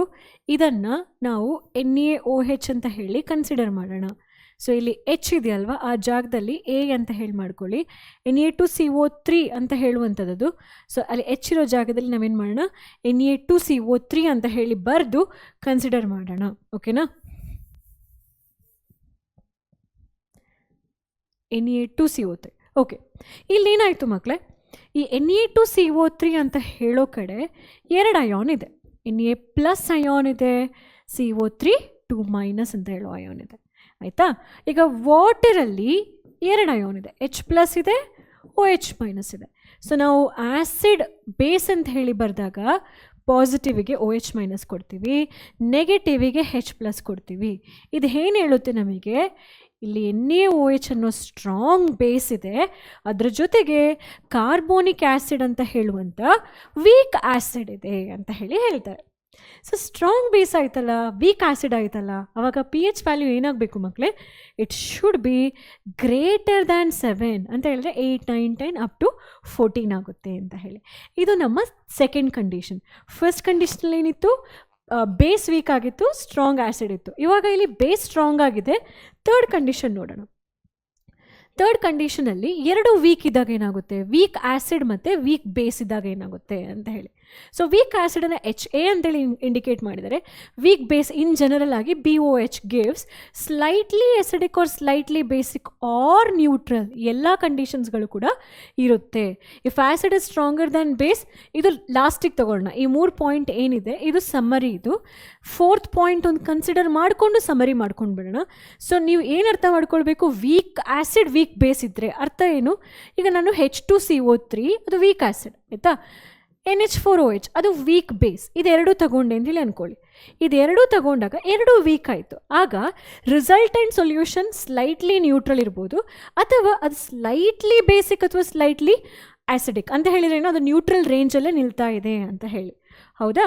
ಸೊ ಅಲ್ಲಿ pH ಆಲ್ಮೋಸ್ಟ್ ಬಂದು ಏನಾಗಬೇಕು, pH4 ಎರಡೂ ವೀಕ್ ಆಗಿರುವಂತಹ ಕಂಡೀಷನಿಗೆ ನಿಯರ್ಲಿ 7 ಆಗುತ್ತೆ, ನಿಯರ್ಲಿ 7 ಆಗುತ್ತೆ ಅಂತ ಹೇಳಿ. ಫೋರ್ತ್ ಕಂಡೀಷನ್ ಏನು ಮಕ್ಕಳೇ, ಫೋರ್ತ್ ಕಂಡೀಷನಲ್ಲಿ ಸಾಲ್ಟ್ ಆಫ್ ಸ್ಟ್ರಾಂಗ್, 2 ಸ್ಟ್ರಾಂಗ್ ತಗೊಳ್ತಾರೆ. ಥರ್ಡಲ್ಲಿ 2 ವೀಕ್ ತಗೊಂಡಿದ್ರಿ, ಫೋರ್ತ್ ಕಂಡೀಷನಲ್ಲಿ ಸ್ಟ್ರಾಂಗ್ ಬೇಸ್ ಮತ್ತು ಸ್ಟ್ರಾಂಗ್ ಆ್ಯಸಿಡ್ ತಗೊಳ್ತೀರಾ. ಎಕ್ಸಾಂಪಲ್ ಬಂದುಬಿಟ್ಟು ಸೋಡಿಯಂ ಸಲ್ಫೇಟ್. ಓಕೆನಾ? ಸೋಡಿಯಂ ಸಲ್ಫೇಟ್ Na2SO4 ಹೇಗೆ ಸ್ಪ್ಲಿಟ್ ಮಾಡ್ತೀರಿ ಇದನ್ನು, NaOH ಅಂತ ಹೇಳಿ ಸ್ಪ್ಲಿಟ್ ಮಾಡ್ತೀರಿ. ಹೌದಾ? ಅಥವಾ ಡೈರೆಕ್ಟಾಗಿ ಅಯಾನ್ಸ್ ಮಾತ್ರ ಸ್ಪ್ಲಿಟ್ ಮಾಡೋಣ, ಮತ್ತು ಅದನ್ನು ಕ್ಲಬ್ ಮಾಡೋಣ. Na ಅಂತ ಹೇಳಿ ಪಾಸಿಟಿವ್ ಚಾರ್ಜ್ ಕೊಡ್ತೀರಿ, ಸಲ್ಫೇಟಿಗೆ SO4 2- ಅಂತ ಹೇಳಿ ನೆಗೆಟಿವ್ ಚಾರ್ಜ್ ಕೊಡ್ತಾರೆ. ಸರಿ, ವಾಟರನ್ನು ಹೇಗೆ ಸ್ಪ್ಲಿಟ್ ಮಾಡ್ತೀವಿ, H2O H+ ಅಂತ ಹೇಳಿ ಸ್ಪ್ಲಿಟ್ ಮಾಡ್ತೀವಿ, OH- ಅಂತ ಹೇಳಿ ಸ್ಪ್ಲಿಟ್ ಮಾಡ್ತೀವಿ. ಈಗ ಸೋಡಿಯಂ ಸಲ್ಫೇಟನ್ನು ನೀವು ತಗೊಂಡೋಗಿ ನೀರಿಗೆ ಹಾಕಿದರೆ ನಿಮ್ಗೇನು ಸಿಗಬೇಕು, ಸೋಡಿಯಂ ಅಂತ ಹೇಳುವವನು OH ಜೊತೆ ಕಂಬೈನ್ ಆಗ್ತಾನೆ. So we will get NaOH. ಆಯಿತಾ? ಸಲ್ಫೇಟ್ H+ ಜೊತೆ ಕಂಬೈನ್ ಆಗಿ ಸಲ್ಫ್ಯೂರಿಕ್ ಆ್ಯಸಿಡ್, ಎರಡೂ ಕೂಡ ಸ್ಟ್ರಾಂಗ್ ಇದೆ, ಬೇಸ್ ಕೂಡ ಸ್ಟ್ರಾಂಗ್ ಇದೆ, ಆ್ಯಸಿಡ್ ಕೂಡ ಸ್ಟ್ರಾಂಗ್ ಇದೆ. ಈ ಸಿಚುವೇಷನಲ್ಲೂ ಕೂಡ pH value, power of hydrogen ion concentration ಬಂದು ಈಕ್ವಲ್ ಟು 7 ಇರುತ್ತೆ ಅಂತ ಹೇಳಿ. ಸೊ ಇದು ನಮ್ಮ ಫೋರ್ತ್ ಕಂಡೀಷನ್. ಕನ್ಕ್ಲೂಷನ್ ಏನು ಮಕ್ಕಳೇ, ಆ್ಯಸಿಡ್ ಮತ್ತು ಬೇಸ್ ಎರಡೂ ಕೂಡ ಸ್ಟ್ರಾಂಗ್ ಇದ್ದರೆ, ಇಲ್ಲಿದೆ ನೋಡಿ, ಆ್ಯಸಿಡ್ ಮತ್ತು ಬೇಸ್ ಎರಡೂ ಕೂಡ ಸ್ಟ್ರಾಂಗ್ ಇದ್ದರೆ, ಈಕ್ವಲ್ ಸ್ಟ್ರೆಂತ್ ಇದ್ದರೆ, ಅಂದರೆ 2 ಸ್ಟ್ರಾಂಗ್ ಇರ್ಬೋದು ಅಥವಾ 2 ವೀಕ್ ಇರ್ಬೋದು, pH ಬಂದು 7 ಆಗುತ್ತೆ. ಸಪೋಸ್ ಬೇಸ್ ಸ್ಟ್ರಾಂಗ್ ಇದ್ದರೆ, ಇಲ್ಲಿ ನೋಡಿ, acid is weaker than base ಅಂತ ಹೇಳಿದ್ರೆ ಬೇಸ್ ಸ್ಟ್ರಾಂಗ್ ಇತ್ತು ಅಂದರೆ ವ್ಯಾಲ್ಯೂ 7ಇಂದ ಮೇಲ್ಗಡೆ ಹೋಗುತ್ತೆ. ಸಪೋಸ್ ಆ್ಯಸಿಡ್ ಸ್ಟ್ರಾಂಗ್ ಆಯಿತು ಅಂತ ಹೇಳಿದ್ರೆ ವ್ಯಾಲ್ಯೂ ಏನಾಯಿತು, 7ಇಂದ ಕೆಳಗೆ ಬರುತ್ತೆ. ಸೊ ಈ pH of the salt solution ನಿಮಗೆ MCQ ಅಲ್ಲಿ ಟ್ರಿಕಿಯಾಗಿ ಕೇಳ್ಬೋದು. ಓಕೆನಾ? ಸೊ ಇದಿಷ್ಟು ಬಂದುಬಿಟ್ಟು ನಮ್ಮ pH of the salt solution ಬಗ್ಗೆ. ಈ ಸ್ಲೈಡಲ್ಲಿ ನಾನು ನಿಮಗೆ ಹೇಳ್ಕೊಡ್ಬೇಕಾಗಿರೋಂಥದ್ದು, ಹಾಂ, ಸೊ ಇಲ್ಲೊಂದು ಸ್ಲೈಡ್ ಆ್ಯಡ್ ಮಾಡ್ತೀನಿ. ದ ಥರ್ಡ್ ಇಂಪಾರ್ಟೆಂಟ್ ಟಾಪಿಕ್ ಏನದು, ಸಾಲ್ಟ್ಸ್. ಸೊ ನಾವು ನೆಕ್ಸ್ಟ್ ಓದ್ತಾ ಇರುವಂಥದ್ದು ಸಾಲ್ಟ್. ಸಾಲ್ಟ್ ಹೇಗೆ ಸಿಕ್ತು ಮಕ್ಕಳೇ, ಒಂದ್ಸಲ ನೆನ್ಪು ಮಾಡ್ಕೊಳ್ಳಿ. How did you get salt? ಆ ರಿಯಾಕ್ಷನಿಗೆ ನೀವೇನು ಅಂತ ಹೇಳಿ ಬರೀತೀರಿ, ಆ್ಯಸಿಡ್ ಮತ್ತು ಬೇಸ್ ಅಲ್ವಾ, ಆ್ಯಸಿಡ್ ಪ್ಲಸ್ ಬೇಸ್ 2 ರಿಯಾಕ್ಟ್ ಆದಾಗಲೇ ನಮಗೇನು ಸಿಗೋದು, ಸಾಲ್ಟ್ ಸಿಗೋದು. ಪ್ಲಸ್ ಏನು ಸಿಗುತ್ತೆ? ವಾಟರ್. ಸೊ ನಾವಿವಾಗ ಈ ಇಂಪಾರ್ಟೆಂಟ್ ಸಾಲ್ಟ್ ಕಂಪೌಂಡ್ಗಳ ಬಗ್ಗೆ ಮಾತಾಡೋಣ. ಯಾವುದ್ರ ಬಗ್ಗೆ ಎಲ್ಲ ಅಡ್ರೆಸ್ ಮಾಡಬೇಕಾಗುತ್ತೆ ಇಲ್ಲಿ? ಸೋಡಿಯಂ ಕ್ಲೋರೈಡ್ದು ಯೂಸಸ್ ಬಗ್ಗೆ, ಸೋಡಿಯಂ ಹೈಡ್ರಾಕ್ಸೈಡ್ ಬಗ್ಗೆ, ಆಮೇಲೆ ಬೇಕಿಂಗ್ ಕಾರ್ಬೋನೇಟ್ ಬಗ್ಗೆ, ಅಥವಾ ಸೋಡಿಯಂ ಕಾರ್ಬೋನೇಟ್ ವಾಷಿಂಗ್ ಸೋಡಾದ ಬಗ್ಗೆ, ಬ್ಲೀಚಿಂಗ್ ಕಂಪೌಂಡ್ ಬಗ್ಗೆ, CaOCl2 ಬಗ್ಗೆ ಮಾತಾಡಬೇಕಾಗುತ್ತೆ. ಆಮೇಲೆ ಪ್ಲಾಸ್ಟರ್ ಆಫ್ ಪ್ಯಾರಿಸ್, ಆಯಿತಾ, ಜಿಪ್ಸಮ್. ಸೊ ರ್ಯಾಂಡಮ್ ಆಗಿ throughout the board had written all this compound. So all these compounds are important. ಏನು ಕೇಳ್ತಾರೆ ಅವರು? ಯೂಸಸ್ ಮತ್ತು ನಿಮ್ಮ ಹೇಗೆ ಪ್ರಿಪ್ರೇಷನ್ ಆಯಿತು, ಆ ಈಕ್ವೇಷನ್ಸ್ ಬರೀರಿ ಅಂತ ಹೇಳಿ ಕ್ವೆಶ್ಚನ್ಸ್ ಬರುತ್ತೆ. ಸೊ ವಿ ಆರ್ ಫೋಕಸಿಂಗ್ ನಾವ್ ಆನ್ ಸಾಲ್ಟ್. ಸಾಲ್ಟ್ಸಲ್ಲಿ ಫಸ್ಟ್ ಕಂಪೌಂಡ್ ಬಂದು ಸೋಡಿಯಂ ಕ್ಲೋರೈಡ್. ಸೋಡಿಯಂ ಕ್ಲೋರೈಡನ್ನು ಕಾಮನ್ ಸಾಲ್ಟ್ ಅಂತ ಹೇಳಿ ಕೂಡ, it is a common salt, it is called as common salt ಅಂತ ಹೇಳಿ ಕೂಡ ಕರೀತಾರೆ. ಅದನ್ನು ಮೇನ್ ಸೋರ್ಸ್ ಎಲ್ಲಿ ಅಂತ ಹೇಳಿದ್ರೆ ಸೀ ವಾಟರ್ದು ಇವಾಪರೇಷನ್. ಸೊ ಸೀ ವಾಟರ್ನ ಇವಾಪರೇಟ್ ಮಾಡಿ ಅದನ್ನ ಪ್ರಾಸೆಸ್ ಮಾಡಿ ಕ್ಲೀನ್ ಮಾಡಿ ಅವ್ರೇನು ಮಾಡ್ತಾರೆ, ಸಾಲ್ಟನ್ನು ನಮಗೆ ಪ್ರಿಪ್ರೇಷನ್ ಮಾಡ್ತಾ ಇದ್ದಾರೆ ಇಂಡಸ್ಟ್ರಿಯಲ್ಲಿ ಅಂತ ಹೇಳಿ. ಯೂಸಸ್ ಏನಿದೆ? Proper functioning of human body, muscle ಕಾಂಟ್ರಾಕ್ಷನಿಗೆ ಹೆಲ್ಪ್ ಆಗುತ್ತೆ ಇದು. ಆಮೇಲೆ ನಮ್ಮ ಗ್ಯಾಸ್ಟ್ರಿಕ್ ಜ್ಯೂಸ್ ಪ್ರೊಡಕ್ಷನ್ಗೆ ಕೂಡ ಈ ಸೋಡಿಯಂ ಕ್ಲೋರೈಡ್ ನಮ್ಮ ಬಾಡಿಯಲ್ಲಿ ಹೆಲ್ಪ್ ಆಗುತ್ತೆ. ನ್ಯೂರಾನ್ ಟ್ರಾನ್ಸ್ಮಿಷನ್, ಸಿಗ್ನಲ್ ಟ್ರಾನ್ಸ್ಮಿಟ್ ಆಗಲಿಕ್ಕೆ ಕೂಡ ಇದು ತುಂಬ ಇಂಪಾರ್ಟೆಂಟ್ ಇದೆ, ಸೋಡಿಯಂ ಮತ್ತು ಪೊಟ್ಯಾಷಿಯಮ್ ಲೆವೆಲ್ಸ್. ಹೌದಾ? ಹಾಗೆ ಕುಕಿಂಗ್ ಫುಡ್, ಇದಿಲ್ಲದೆ ನಮಗೆ ಫುಡ್ ಟೇಸ್ಟಿ ಅನ್ಸೋದೇ ಇಲ್ಲ. ಫ್ಲೇವರ್ ಇಂಪ್ರೂವ್ ಮಾಡುತ್ತೆ ಇದು. ಆಮೇಲೆ it is use to prepare other compound such as sodium hydroxide. ಅದನ್ನ ಕಾಸ್ಟಿಕ್ ಸೋಡಾ ಅಂತ ಹೇಳಿ ಕೂಡ ಕರೀತಾರೆ. ಯಾವುದನ್ನು? ಸೋಡಿಯಂ ಹೈಡ್ರಾಕ್ಸೈಡನ್ನು. ಕಾಸ್ಟಿಕ್ ಅಂತ ಹೇಳಿದ್ರೆ ಕೊರೋಸಿವ್. ಈ ಸೋಡಿಯಂ ಹೈಡ್ರಾಕ್ಸೈಡ್ ಬಂದು ಕೊರೋಸಿವ್ ಇನ್ ನೇಚರ್, ಆಯಿತಾ? ಇದು corrosive, hence it is also called as caustic soda ಅಂಥೇಳಿ, ಕಾಸ್ಟಿಕ್ ಸೋಡಾ ಅಂತೇಳಿ. ಸೋಡಿಯಂ ಕಾರ್ಬೋನೇಟ್ ಅಂತ ಹೇಳೋ ಕಂಪೌಂಡ್ನ ಪ್ರಿಪರೇಷನ್ ಮಾಡಲಿಕ್ಕೋಸ್ಕರ ನಮ್ಮ ಸೋಡಿಯಂ ಕ್ಲೋರೈಡ್ ಇಂಪಾರ್ಟೆಂಟ್. ಅಲ್ಲಿ ಜಾಸ್ತಿ ಏನು ಕ್ವೆಶನ್ಸ್ ಕೇಳಲ್ಲ ನಿಮಗೆ. ಸೋಡಿಯಂ ಹೈಡ್ರಾಕ್ಸೈಡ್, ನಾನು ನಿಮಗೆ ಹೇಳಿದೆ ಅಲ್ವಾ, ಸೋಡಿಯಂ ಹೈಡ್ರಾಕ್ಸೈಡ್ಗಿರುವಂಥ ಇನ್ನೊಂದು ಹೆಸರೇನು? ಇವಾಗಷ್ಟೇ ಬರದೆ, ಕಾಸ್ಟಿಕ್ ಸೋಡಾ, ಕಾಸ್ಟಿಕ್ ಸೋಡಾ, ಆಯಿತಾ? It is prepared on large scale by how? Electrolysis. ಈ ಇಲೆಕ್ಟ್ರಿಕ್ ಕರೆಂಟ್ ಅಂತ ಏನಿದೆ ಅದು ಆ್ಯರೋ ಮಾರ್ಕ್ ಮೇಲ್ಗಡೆ ನೀವು ಬರ್ಕೊಳ್ಬೋದು. ಬ್ರೈನ್ ಸೊಲ್ಯೂಷನ್ ಅಂತ ಹೇಳಿದರೆ ಉಪ್ಪು ನೀರು. ಆ ಉಪ್ಪು ನೀರಿಗೆ ನೀವು ಎಲೆಕ್ಟ್ರಿಸಿಟಿ ಪಾಸ್ ಮಾಡಿದ್ರೆ ನಿಮಗೆ 3 ಪ್ರಾಡಕ್ಟ್ ಸಿಗುತ್ತೆ. ಆಲ್ಕಲಿ, ಸೋಡಿಯಂ ಹೈಡ್ರಾಕ್ಸೈಡನ್ನು ಆಲ್ಕಲಿ ಅಂತ ಕೂಡ ಕರೀತಾರೆ. ಯಾಕೆ? ಅದು ಬೇಸ್. ಇಂಥ ಬೇಸ್ ಅದು ವಾಟರ್ ಸಾಲ್ಯುಬಲ್ ಬೇಸ್ ಅದು ಅಲ್ವಾ? ಹೈಡ್ರೋಜನ್ ಗ್ಯಾಸ್ ಮತ್ತು ಕ್ಲೋರಿನ್. ಸೊ ಈ ಪ್ರಾಸೆಸ್ಸಿಗೆ ಇನ್ನೊಂದು ಹೆಸರಿದೆ, ಏನದು? Chlor alkali process. ಹೇಗೆ ಕರೀತಾರೆ ಈ ಸೋಡಿಯಂ ಹೈಡ್ರಾಕ್ಸೈಡ್ ಸಿಂಥಸೈಸನ್ನು? Chlor alkali process. ಇದು ಏನಿದು ಕ್ಲೋರ್ ಆಲ್ಕಲಿ ಪ್ರಾಸೆಸ್? ನೋಡೋಣ ಇಲ್ಲಿ. ಸೊ ನಾವೊಂದು ಬ್ರೈನ್ ಸೊಲ್ಯೂಷನ್ ಅನ್ನು ಟ್ಯಾಂಕಲ್ಲಿ ತಗೊಂಡ್ವಿ, ಓಕೆನಾ? ಈ ಸೊಲ್ಯೂಷನಲ್ಲಿ ಬ್ರೈನ್ ಸೊಲ್ಯೂಷನ್ ಅಂತ ಹೇಳಿದರೆ ಏನು? ಸೋಡಿಯಂ ಕ್ಲೋರೈಡ್, ನಮ್ಮ ಉಪ್ಪು ನೀರು. ಅಲ್ಲಿ 2 ಎಲೆಕ್ಟ್ರೋಡ್ ಇಟ್ವಿ. ಒಂದು ಆ್ಯನೋಡ್, ಇಲ್ಲಿ ಬರೆದಿದ್ದಾರೆ ಆ್ಯನೋಡ್ ಅಂತ ಹೇಳಿ. ಆ್ಯನೋಡಲ್ಲಿ ಯಾವ ಅಯಾನ್ಸ್ ಹೋಗುತ್ತೆ? ನೆಗೆಟಿವ್ ಅಯಾನ್ಸ್ ಹೋಗುತ್ತೆ. ಇನ್ನೊಂದು ಕ್ಯಾಥೋಡ್, ಓಕೆನಾ? ಈಗ ನನ್ನ ಕ್ವೆಶ್ಚನ್ ಏನಂತ ಹೇಳಿದ್ರೆ, ಇಲ್ಲಿ ಯಾವುದೆಲ್ಲ ಅಯಾನ್ಸ್ ಇದೆ? Sodium hydroxide, sodium chloride in water, sodium ಇದೆ, ಕ್ಲೋರೈಡ್ ಇದೆ, ವಾಟರಲ್ಲಿ H+ ಇದೆ, ಮತ್ತು OH- ಇದೆ.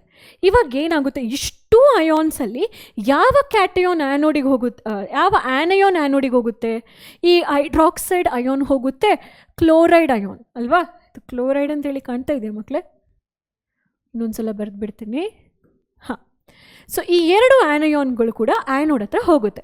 ಬಟ್ ಯಾವ ಗ್ಯಾಸ್ ರಿಲೀಸ್ ಆಗುತ್ತೆ ಗೊತ್ತಾ? ಆ್ಯನೋಡ್ ಹತ್ರ ಕ್ಲೋರ್ ಆಲ್ಕಲಿ ಪ್ರಾಸೆಸ್ಸಲ್ಲಿ ಕ್ಲೋರಿನ್ ಗ್ಯಾಸ್ ರಿಲೀಸ್ ಆಗುತ್ತೆ. ಏನಕ್ಕೋಸ್ಕರ ಹೈಡ್ರಾಕ್ಸೈಡ್ ಗ್ಯಾಸ್ ರಿಲೀಸ್ ಆಗಲ್ಲ? ಫಸ್ಟ್ ಆಫ್ ಆಲ್ ಅಂಥ ಗ್ಯಾಸ್ ಇಲ್ಲ. ಒಂದಾದರೆ ಆಕ್ಸಿಜನ್ ರಿಲೀಸ್ ಆಗಬೇಕು, ಇಲ್ಲ ಆಕ್ಸಿಜನ್ ಅಷ್ಟೇ ರಿಲೀಸ್ ಆಗಲಿಕ್ಕೆ ಸಾಧ್ಯ. ಯಾಕೆಂದರೆ ಆ್ಯನೋಡಲ್ಲಿ ಆ್ಯನಯಾನ್ಸ್ ಬಂದರೆ ಆಕ್ಸಿಜನ್, ಅದು ಬಿಟ್ಟರೆ ಕ್ಲೋರಿನ್. ಇಲ್ಲಿ ಓವರ್ ಪೊಟೆನ್ಷಿಯಲ್ ಅಂತ ಹೇಳಿ, ಓವರ್ ವೋಲ್ಟೇಜ್ ಪೊಟೆನ್ಷಿಯಲ್ ಅನ್ನೋ ಕಾನ್ಸೆಪ್ಟ್ ಬರುತ್ತೆ. ನೀವು ಅದನ್ನ ಎಲೆಕ್ಟ್ರೋಕೆಮಿಸ್ಟ್ರಿ ಚಾಪ್ಟ್ರಲ್ಲಿ ಓದಿರ್ತೀರಾ, ಓದ್ತೀರಾ ನಿಮ್ಮ ಫ್ಯೂಚರಲ್ಲಿ. ಸೊ ಆ ಕಾನ್ಸೆಪ್ಟನ್ನು ಅರ್ಥ ಮಾಡಿಕೊಂಡ್ರೆ ನಿಮಗೆ ಅರ್ಥ ಆಗುತ್ತೆ ಯಾಕೆ ಅದು ಅಂತ ಹೇಳಿ. ಬಟ್ ಈ ಥರ ಸಿಂಪಲಾಗಿ ಅರ್ಥ ಮಾಡ್ಕೊಳ್ಳಿ. ಕಾಂಪಿಟೇಷನ್ ಇರುತ್ತೆ, ನಾನು ಮುಂದು ತಾನು ಮುಂದು ಅಂತ ಹೇಳಿ. ಆ ಕಾಂಪಿಟೇಷನಲ್ಲಿ ಕ್ಲೋರಿನ್ ವಿನ್ ಆಗುತ್ತೆ, ಓಕೆ? ಹೈಡ್ರಾಕ್ಸೈಡ್ ಅಯಾನ್ ಏನಾಗುತ್ತೆ, ಹಾಗೆ ಇದರಲ್ಲಿ ಉಳ್ಕೊಳ್ಳುತ್ತೆ. So hydroxide ion will remain in the solution, chlorine wins the competition and it releases out from the which inlet anode inlet. So anode inlet ಹತ್ರದಿಂದ ಅದು ರಿಲೀಸ್ ಆಗಿ ಹೊರಗಡೆ ಹೋಗುತ್ತೆ. ಸೊ ಆ್ಯನೋಡಿಗೆ ಯಾವ ಕನೆಕ್ಷನ್ಸ್ ಇರುತ್ತೆ? ಪಾಸಿಟಿವ್ ಕನೆಕ್ಷನ್ಸ್ ಇರುತ್ತೆ. ಸರಿ, ಕ್ಯಾಥೋಡಲ್ಲಿ ಯಾವುದೆಲ್ಲ ಅಯಾನ್ಸ್ ಕಾಂಪಿಟೆನ್ಸಿ ತೋರಿಸುತ್ತೆ? H+ ಅಯಾನ್ ಮತ್ತು ಸೋಡಿಯಂ ಪ್ಲಸ್. ನೀವು ಕಲ್ತಿದ್ದೀರಾ ಆ ರಿಯಾಕ್ಟಿವಿಟಿ ಸೀರೀಸಲ್ಲಿ ಸೋಡಿಯಮನ್ನು ಟಾಪ್ ಮೋಸ್ಟ್ ಪೊಸಿಷನಲ್ಲಿ ಇಟ್ಟಿದ್ದೀರಾ. ಅರ್ಥ ಏನು? Sodium always willing to lose electron. Cathode ಹತ್ರ ಯಾರು ಹೋಗ್ತಾರೆ? ಇಬ್ಬರು ಹೋಗ್ತಾರೆ. And then cathode will be, hey ನನ್ನ ಹತ್ರ ಎಲೆಕ್ಟ್ರಾನ್ಸ್ ಇದೆ, ನಿಮಗೆ ಬೇಕಾ ಅಂತ ಹೇಳಿ ಕೇಳುತ್ತೆ. ಸೊ ಹೈಡ್ರೋಜನ್ ಹೇಳ್ತಾರೆ, yes sir, I need electron. Sodium, do you want electron ಅಂತ ಹೇಳಿ ಕೇಳಬೇಕಾದ್ರೆ ಸೋಡಿಯಂ ಹೇಳ್ತಾರೆ, ನೀವು ಬೇಡ ಸರ್, ನನಗೆ ಎಲೆಕ್ಟ್ರಾನ್ಸ್ ಕೊಡೋದು ತುಂಬ ಇಷ್ಟ, ಪಡ್ಕೊಳ್ಳೋದು ತುಂಬ ಇಷ್ಟ ಇಲ್ಲ, ಸೊ ನಾನು ಸೊಲ್ಯೂಷನಲ್ಲೇ ಇದ್ಬಿಡ್ತೀನಿ. ಹೈಡ್ರೋಜನ್, ನೀನು ರಿಲೀಸ್ ಆಗಪ್ಪ ಹೊರಗಡೆ ಅಂತ ಹೇಳಿ ಇವ್ರು ಹೇಳ್ತಾರೆ. ಸೊ ಇದಿಷ್ಟು ಬಂದು ಈ ಅಯಾನ್ಸ್ಗಳದ್ದು ಸ್ಟೋರಿ. ಹಾಗಾಗಿ ನಮ್ಮ ಕ್ಲೋರ್ ಆಲ್ಕಲಿ ಪ್ರಾಸೆಸ್ಸಲ್ಲಿ ನಾವು ಕ್ಯಾಥೋಡ್ ಕಡೆ ಹೈಡ್ರೋಜನ್ ಗ್ಯಾಸನ್ನು ನೋಡ್ತೀವಿ, ಆ್ಯನೋಡ್ ಕಡೆ ಕ್ಲೋರಿನ್ ಗ್ಯಾಸನ್ನು ನೋಡ್ತೀವಿ. ಸೊ ಒಂದು ಕ್ವೆಶನ್ ಕೇಳಲ್ಲ, ಇಲೆಕ್ಟ್ರಾಲಿಸಿಸ್ ಆಫ್ ವಾಟರ್ ನೀವು ಓದಿದಿರಿ ಅಲ್ವಾ? ಇಲೆಕ್ಟ್ರಾಲಿಸಿಸ್ ಆಫ್ ವಾಟರಲ್ಲಿ ಅಂದರೆ ವಾಟರಿಗೆ ನೀವು ಕರೆಂಟ್ ಪಾಸ್ ಮಾಡಿದ್ರೆ ಯಾವ ಗ್ಯಾಸ್ ಆ್ಯನೋಡಿಗೆ ರಿಲೀಸ್ ಆಗುತ್ತೆ? ನೆನ್ಪು ಮಾಡ್ಕೋತೀರಾ? ಆಕ್ಸಿಜನ್. ಆ್ಯನೋಡ್ ಆಕ್ಸಿಜನ್, ಕ್ಯಾಥೋಡ್ ಯಾವ ಗ್ಯಾಸ್? ಹೈಡ್ರೋಜನ್. ಇಲ್ಲೂ ಕೂಡ ಕ್ಯಾಥೋಡಲ್ಲಿ ಹೈಡ್ರೋಜನ್, ಬಟ್ ಆ್ಯನೋಡಲ್ಲಿ ಕ್ಲೋರಿನ್ ಗ್ಯಾಸ್. ಆಯಿತಾ? ಕಂಪ್ಯಾರಿಸನ್ ಇಟ್ಕೊಳ್ಳಿ, ಆವಾಗ ನಿಮಗೆ ಈಸಿ ಅನಿಸುತ್ತೆ. ಸೊ ಸೊಲ್ಯೂಷನಲ್ಲಿ ಏನಾಯಿತು? ಸೋಡಿಯಂ ಹೈಡ್ರಾಕ್ಸೈಡ್ ರಿಮೈನಿಂಗ್ ಆಯಿತು. ಸೊ ಆ ಸೋಡಿಯಂ ಹೈಡ್ರಾಕ್ಸೈಡನ್ನು ನೀವೇನು ಮಾಡ್ತೀರಿ? ಅದನ್ನೇ ನೀವು ಸೋಡಿಯಂ ಹೈಡ್ರಾಕ್ಸೈಡ್ ಇದು ಸಿಂಥಸಿಸ್ ಪ್ರಾಸೆಸ್ ಅಂತ ಹೇಳುವಂಥದ್ದು. ಅದನ್ನು ಫರ್ದರ್ ನೀವು ಪ್ರಾಸೆಸಿಂಗ್ ಮಾಡಿಬಿಟ್ಟು ನಮ್ಮ ಲ್ಯಾಬೊರೇಟರಿಯಲ್ಲಿ ಅಥವಾ ಬೇರೆ ಬೇರೆ ಪರ್ಪಸ್ಸಿಗೆ ಯೂಸ್ ಮಾಡ್ಕೊಳ್ತಾರೆ. ಸೊ ಈ ಪ್ರಾಸೆಸನ್ನು ಕ್ಲೋರ್ ಆಲ್ಕಲಿ ಪ್ರಾಸೆಸ್ ಅಂತ ಹೇಳ್ತಾರೆ. ಏನಿದು ಕ್ಲೋರ್ ಆಲ್ಕಲಿ ಪ್ರಾಸೆಸ್? ತುಂಬ ಇಂಪಾರ್ಟೆಂಟ್. ಎಷ್ಟು ಮಾರ್ಕಿಗೆ ಕೇಳ್ತಾರೆ ಇವರು? 2 ಮಾರ್ಕ್ಸಿಗೆ ಕೇಳ್ತಾರೆ. ಏನು ಬರೀಲೇಬೇಕು? ಈ ಈಕ್ವೇಷನ್ ಬರೀಲೇಬೇಕು. When sodium chloride is electrolytes or brine solution is electrolyzed, it gives sodium hydroxide in the electrolytic tank, along with that hydrogen gas at cathode, anode gas at chlorine gas at anode. So ಈ ಪ್ರಾಸೆಸ್ಸಲ್ಲಿ chlorine ಮತ್ತು alkali ಎರಡು ಸಿಗೋದ್ರಿಂದ ಇದನ್ನು ಕ್ಲೋರ್ alkali ಅಂತ ಹೇಳಿ ಕರಿತೀವಿ. Uses ಏನು sodium hydroxide? ಇದು ಸೋಪಲ್ಲಿ ಯೂಸ್ ಮಾಡ್ತೀವಿ. ಮೇಜರಾಗಿ ಸೋಪ್ ಸೊಲ್ಯೂಷನಲ್ಲಿ ಸೋಡಿಯಂ ಹೈಡ್ರಾಕ್ಸೈಡ್ಸ್ ಇರುತ್ತೆ. Sodium salt of fatty acids ನಮ್ಮ ಸೋಪಲ್ಲಿ ಇರುವಂಥದ್ದು. ಈ ಫ್ಯಾಟಿ ಆ್ಯಸಿಡ್ ಅಂದರೆ ಯಾವ ಟೈಪ್ ಆಫ್ ಆ್ಯಸಿಡ್ ಅಪ್ಪ? ಮ್ಯಾಮ್ ಆ್ಯಸಿಡ್ ಬೇಸ್ ಚಾಪ್ಟರ್ ಹೇಳ್ಕೊಡ್ತಿದ್ದಾರೆ, ಫ್ಯಾಟಿ ಆ್ಯಸಿಡ್ ಹೇಳಿಲ್ವಲ್ಲ ಅಂತ ಅಂದ್ಕೊಳ್ಬೇಡಿ. ಫ್ಯಾಟ್ ಸೆಲ್ಲಲ್ಲಿರುವಂಥ ಆ್ಯಸಿಡನ್ನು ಫ್ಯಾಟಿ ಆ್ಯಸಿಡ್ ಅಂತ ಹೇಳಿ ಕರಿತೀವಿ. ಅದಕ್ಕೆ ಉದ್ದ ಒಂದು ಹನುಮಂತನ ಬಾಲದ ಥರ ಚೈನ್ ಇರುತ್ತೆ, ಅಥವಾ ಒಂದು ಉದ್ದಕ್ಕೊಂದು ಚೈನ್ ಇರುತ್ತೆ. ಓಕೆನಾ? ಆ ಚೈನನ್ನು ಕಾರ್ಬನ್ ಹೈಡ್ರೋಜನ್ ಚೈನ್ ಅಂತ ಹೇಳ್ತೀವಿ. ಮೋರ್ ಅಬೌಟ್ ದಿಸ್ ನಿಮಗೆ ಹೈಯರ್ ಕ್ಲಾಸಸ್, ಅಥವಾ ಯಾಕೆ ಹೈಯರ್ ಕ್ಲಾಸಸ್ಗೆ ಹೋಗೋಣ, 4th ಚಾಪ್ಟ್ರಲ್ಲಿ ನಾನು ಹೇಳ್ಕೊಡ್ತೇನೆ ಫ್ಯಾಟಿ ಆ್ಯಸಿಡ್ ಅಂದರೆ ಏನು. ಯಾಕೆಂದರೆ ಸಪೋನಿಫಿಕೇಷನ್ ರಿಯಾಕ್ಷನ್ ಇದೆ ಅಲ್ಲಿ, ಅದ್ರ ಬಗ್ಗೆ ನಾವು ಮಾತಾಡೋಣ. ಓಕೆನಾ? ನಾವು ಡಿಟರ್ಜೆಂಟ್ಸ್ ಸೋಡಿಯಂ ಹೈಡ್ರಾಕ್ಸೈಡ್ ಯೂಸ್ ಮಾಡ್ತಾರೆ ಪೇಪರಲ್ಲಿ, ಸಿಲ್ಕಲ್ಲಿ, ಡೈಸಲ್ಲಿ, ಮತ್ತು ಸೋಡಿಯಂ ಹೈಪೋಕ್ಲೋರೇಟ್. ಈ ಕೋವಿಡ್ ಟೈಮಲ್ಲಿ ಈ ಸೊಲ್ಯೂಷನ್ ತುಂಬ ಕಡೆ ಸರ್ಫೇಸ್ ಕ್ಲೀನ್ ಮಾಡಲಿಕ್ಕೆ ಯೂಸ್ ಮಾಡಿದ್ದಾರೆ. ಯಾವುದದು? ಸೋಡಿಯಂ ಆಕ್ಸಿಕ್ಲೋರೈಡ್ ಅಥವಾ ಸೋಡಿಯಂ ಹೈಪೋಕ್ಲೋರೈಟ್ ಅಂತ ಹೇಳುವ ಸೊಲ್ಯೂಷನನ್ನು. ಈ ಸೋಡಿಯಂ ಕ್ಲೋರೇಟ್ ಇದೆಯಲ್ಲ ಮಕ್ಕಳೇ, ಇದೆಲ್ಲ ನಿಮಗಿಲ್ಲ, ಸೊ ನೆನ್ಪಿಟ್ಕೊಳ್ಳಿ ಅಷ್ಟೇ. ಈ ಸೋಡಿಯಂ ಕ್ಲೋರೇಟನ್ನು ಎಕ್ಸ್ಪ್ಲೋಸಿವ್ ಆಗಿ ಆರ್ಟಿಫಿಷಿಯಲ್ ಕಾಸ್ಮೆಟಿಕ್ಸಲ್ಲಿ, ಆರ್ಟಿಫಿಷಿಯಲ್ ಎಕ್ಸ್ಪ್ಲೋಸಿವ್ಸಲ್ಲಿ ಮತ್ತು ಫಾರ್ಮಸ್ಯೂಟಿಕಲ್ಸಲ್ಲಿ ಯೂಸ್ ಮಾಡ್ತಾರೆ, ಡೈಸಲ್ಲಿ ಯೂಸ್ ಮಾಡ್ತಾರೆ, ಲೆದರ್ ಇಂಡಸ್ಟ್ರಿಯಲ್ಲಿ ಯೂಸ್ ಮಾಡ್ತಾರೆ. ಸೊ ಇದಿಷ್ಟು ಬಂದು ಸೋಡಿಯಮ್ದು ಯೂಸ್. ಹಾಗಾದರೆ ಹೈಡ್ರೋಜನ್ ಮತ್ತು ಕ್ಲೋರಿನ್ದು ಯೂಸಸ್ ಏನು ನೋಡೋಣ. ತುಂಬ ಇಂಪಾರ್ಟೆಂಟ್. H2 ಗ್ಯಾಸಿದು ಯೂಸ್. H2 ಗ್ಯಾಸಿದು ಯೂಸ್ ಮೇಯ್ನಾಗಿ ಬಂದು ಅಮೋನಿಯಾ ಮ್ಯಾನುಫ್ಯಾಕ್ಚರಿಂಗಲ್ಲಿ, ಸೆಕೆಂಡ್ ಬಂದು ಮಾರ್ಗರೈನಲ್ಲಿ, ಆಮೇಲೆ ಟೆಕ್ಸ್ಟೈಲ್ ಇಂಡಸ್ಟ್ರಿಯಲ್ಲಿ ಯೂಸ್ ಮಾಡ್ತಾರೆ ಆ್ಯಸ್ ಅ ಬ್ಲೀಚಿಂಗ್ ಏಜೆಂಟ್ ಆಗಿ, ಬಟ್ ಅದನ್ನ ಫ್ಯೂಯಲ್ ಆಗಿ ಕೂಡ ಯೂಸ್ ಮಾಡ್ತಾರೆ. ಹೈಡ್ರೋಜನ್ ಗ್ಯಾಸ್ ಫ್ಯೂಯಲ್ ಇದು ದೊಡ್ಡ ಪ್ರಾಬ್ಲಮ್ ಏನು ಗೊತ್ತಾ? ಅದನ್ನು ಟ್ರಾನ್ಸ್ಪೋರ್ಟ್ ಮಾಡೋದು. ನೀವು ನೋಡಿರ್ಬೋದು ಇವಾಗ ಫುಲ್ ಡೆವಲಪ್ಡ್ ಕಂಟ್ರೀಸಲ್ಲಿ, ಅಂದರೆ ನೀವು ಈಸ್ಟ್ ಕಡೆ ಹೋಗ್ತಾ ಇದೆ ಅಂತ ಹೇಳಿದರೆ, UAEಯಲ್ಲಿ ಎಲ್ಲ ಏನಾಗ್ತಾ ಇದೆ, ವೆಸ್ಟ್ ಸೈಡಲ್ಲಿ ಹೋಗ್ತಾ ಇದೆ ಅಂತ ಹೇಳಿದ್ರೆ, ನೀವು UAE ಇದು ಕಂಟ್ರೀಸಲ್ಲೆಲ್ಲ ಅವರು ಹೈಡ್ರೋಜನ್ ಟ್ರಾನ್ಸ್ಪೋರ್ಟೇಷನ್ ಹೇಗೆ ಮಾಡ್ಬೋದು, ಹೈಡ್ರೋಜನನ್ನು ಸಸ್ಟೈನಬಲ್ ಫ್ಯೂಯಲ್ ಆಗಿ ಹೇಗೆ ಕನ್ವರ್ಟ್ ಮಾಡ್ಬೋದು ಅಂತ ಹೇಳೋದ್ರ ಬಗ್ಗೆ ಕೂಡ ರಿಸರ್ಚ್ ಮಾಡ್ತಾ ಇದ್ದಾರೆ. ಅವ್ರಿಗೆ ಗೊತ್ತಿದೆ, ನಮಗೆಲ್ರಿಗೂ ಗೊತ್ತಿದೆ, ಪೆಟ್ರೋಲ್ ಡೀಸೆಲ್ ಒಂದ್ಸಲ ನಾವು ಗಿವ್ ಅಪ್ ಮಾಡಲೇಬೇಕಾಗುತ್ತೆ, ಸಸ್ಟೈನಬಲ್ ಎನರ್ಜಿ ಕಡೆ ನಾವು ಹೋಗಲೇಬೇಕಾಗುತ್ತೆ ಅಂತೇಳಿ. ಬಟ್ ಹೈಡ್ರೋಜನ್ದು ಟ್ರಾನ್ಸ್ಪೋರ್ಟೇಷನ್ ಬಂದು ತುಂಬ ದೊಡ್ಡ ಇಶ್ಯೂ. ಯಾಕೆ ಹೇಳಿ? ನೀವು ಕಲ್ತಿದ್ರೆ 8th ಸ್ಟ್ಯಾಂಡರ್ಡಲ್ಲಿ, ಅದು ತುಂಬ ಫ್ಲೇಮಬಲ್, ಬೇಗ ಬೆಂಕಿ ಹತ್ಕೊಳ್ಳುತ್ತೆ ಅಂತ ಹೇಳಿ. ಓಕೆನಾ? ಸೊ ಆ ಹೈಡ್ರೋಜನನ್ನು ನೀವೇನಾದರೂ ವೆಜಿಟೇಬಲ್ ಆಯಿಲಿಗೆ ಪಾಸ್ ಮಾಡ್ತೀರಿ ಅಂದ್ಕೊಳ್ಳಿ, ಆವಾಗ ನಿಮ್ಗೇನು ಸಿಗುತ್ತೆ? ಡಾಲ್ಡಾ, ವನಸ್ಪತಿ ಅಂತಲೂ ಹೇಳ್ತಿರಲ್ಲ ಮಕ್ಕಳೇ, ಅದು ಸಿಗುತ್ತೆ ಅಲ್ಲಿ. ಬಟ್ ಅದ್ರದ್ದು quality is not good compare to vegetable ghee.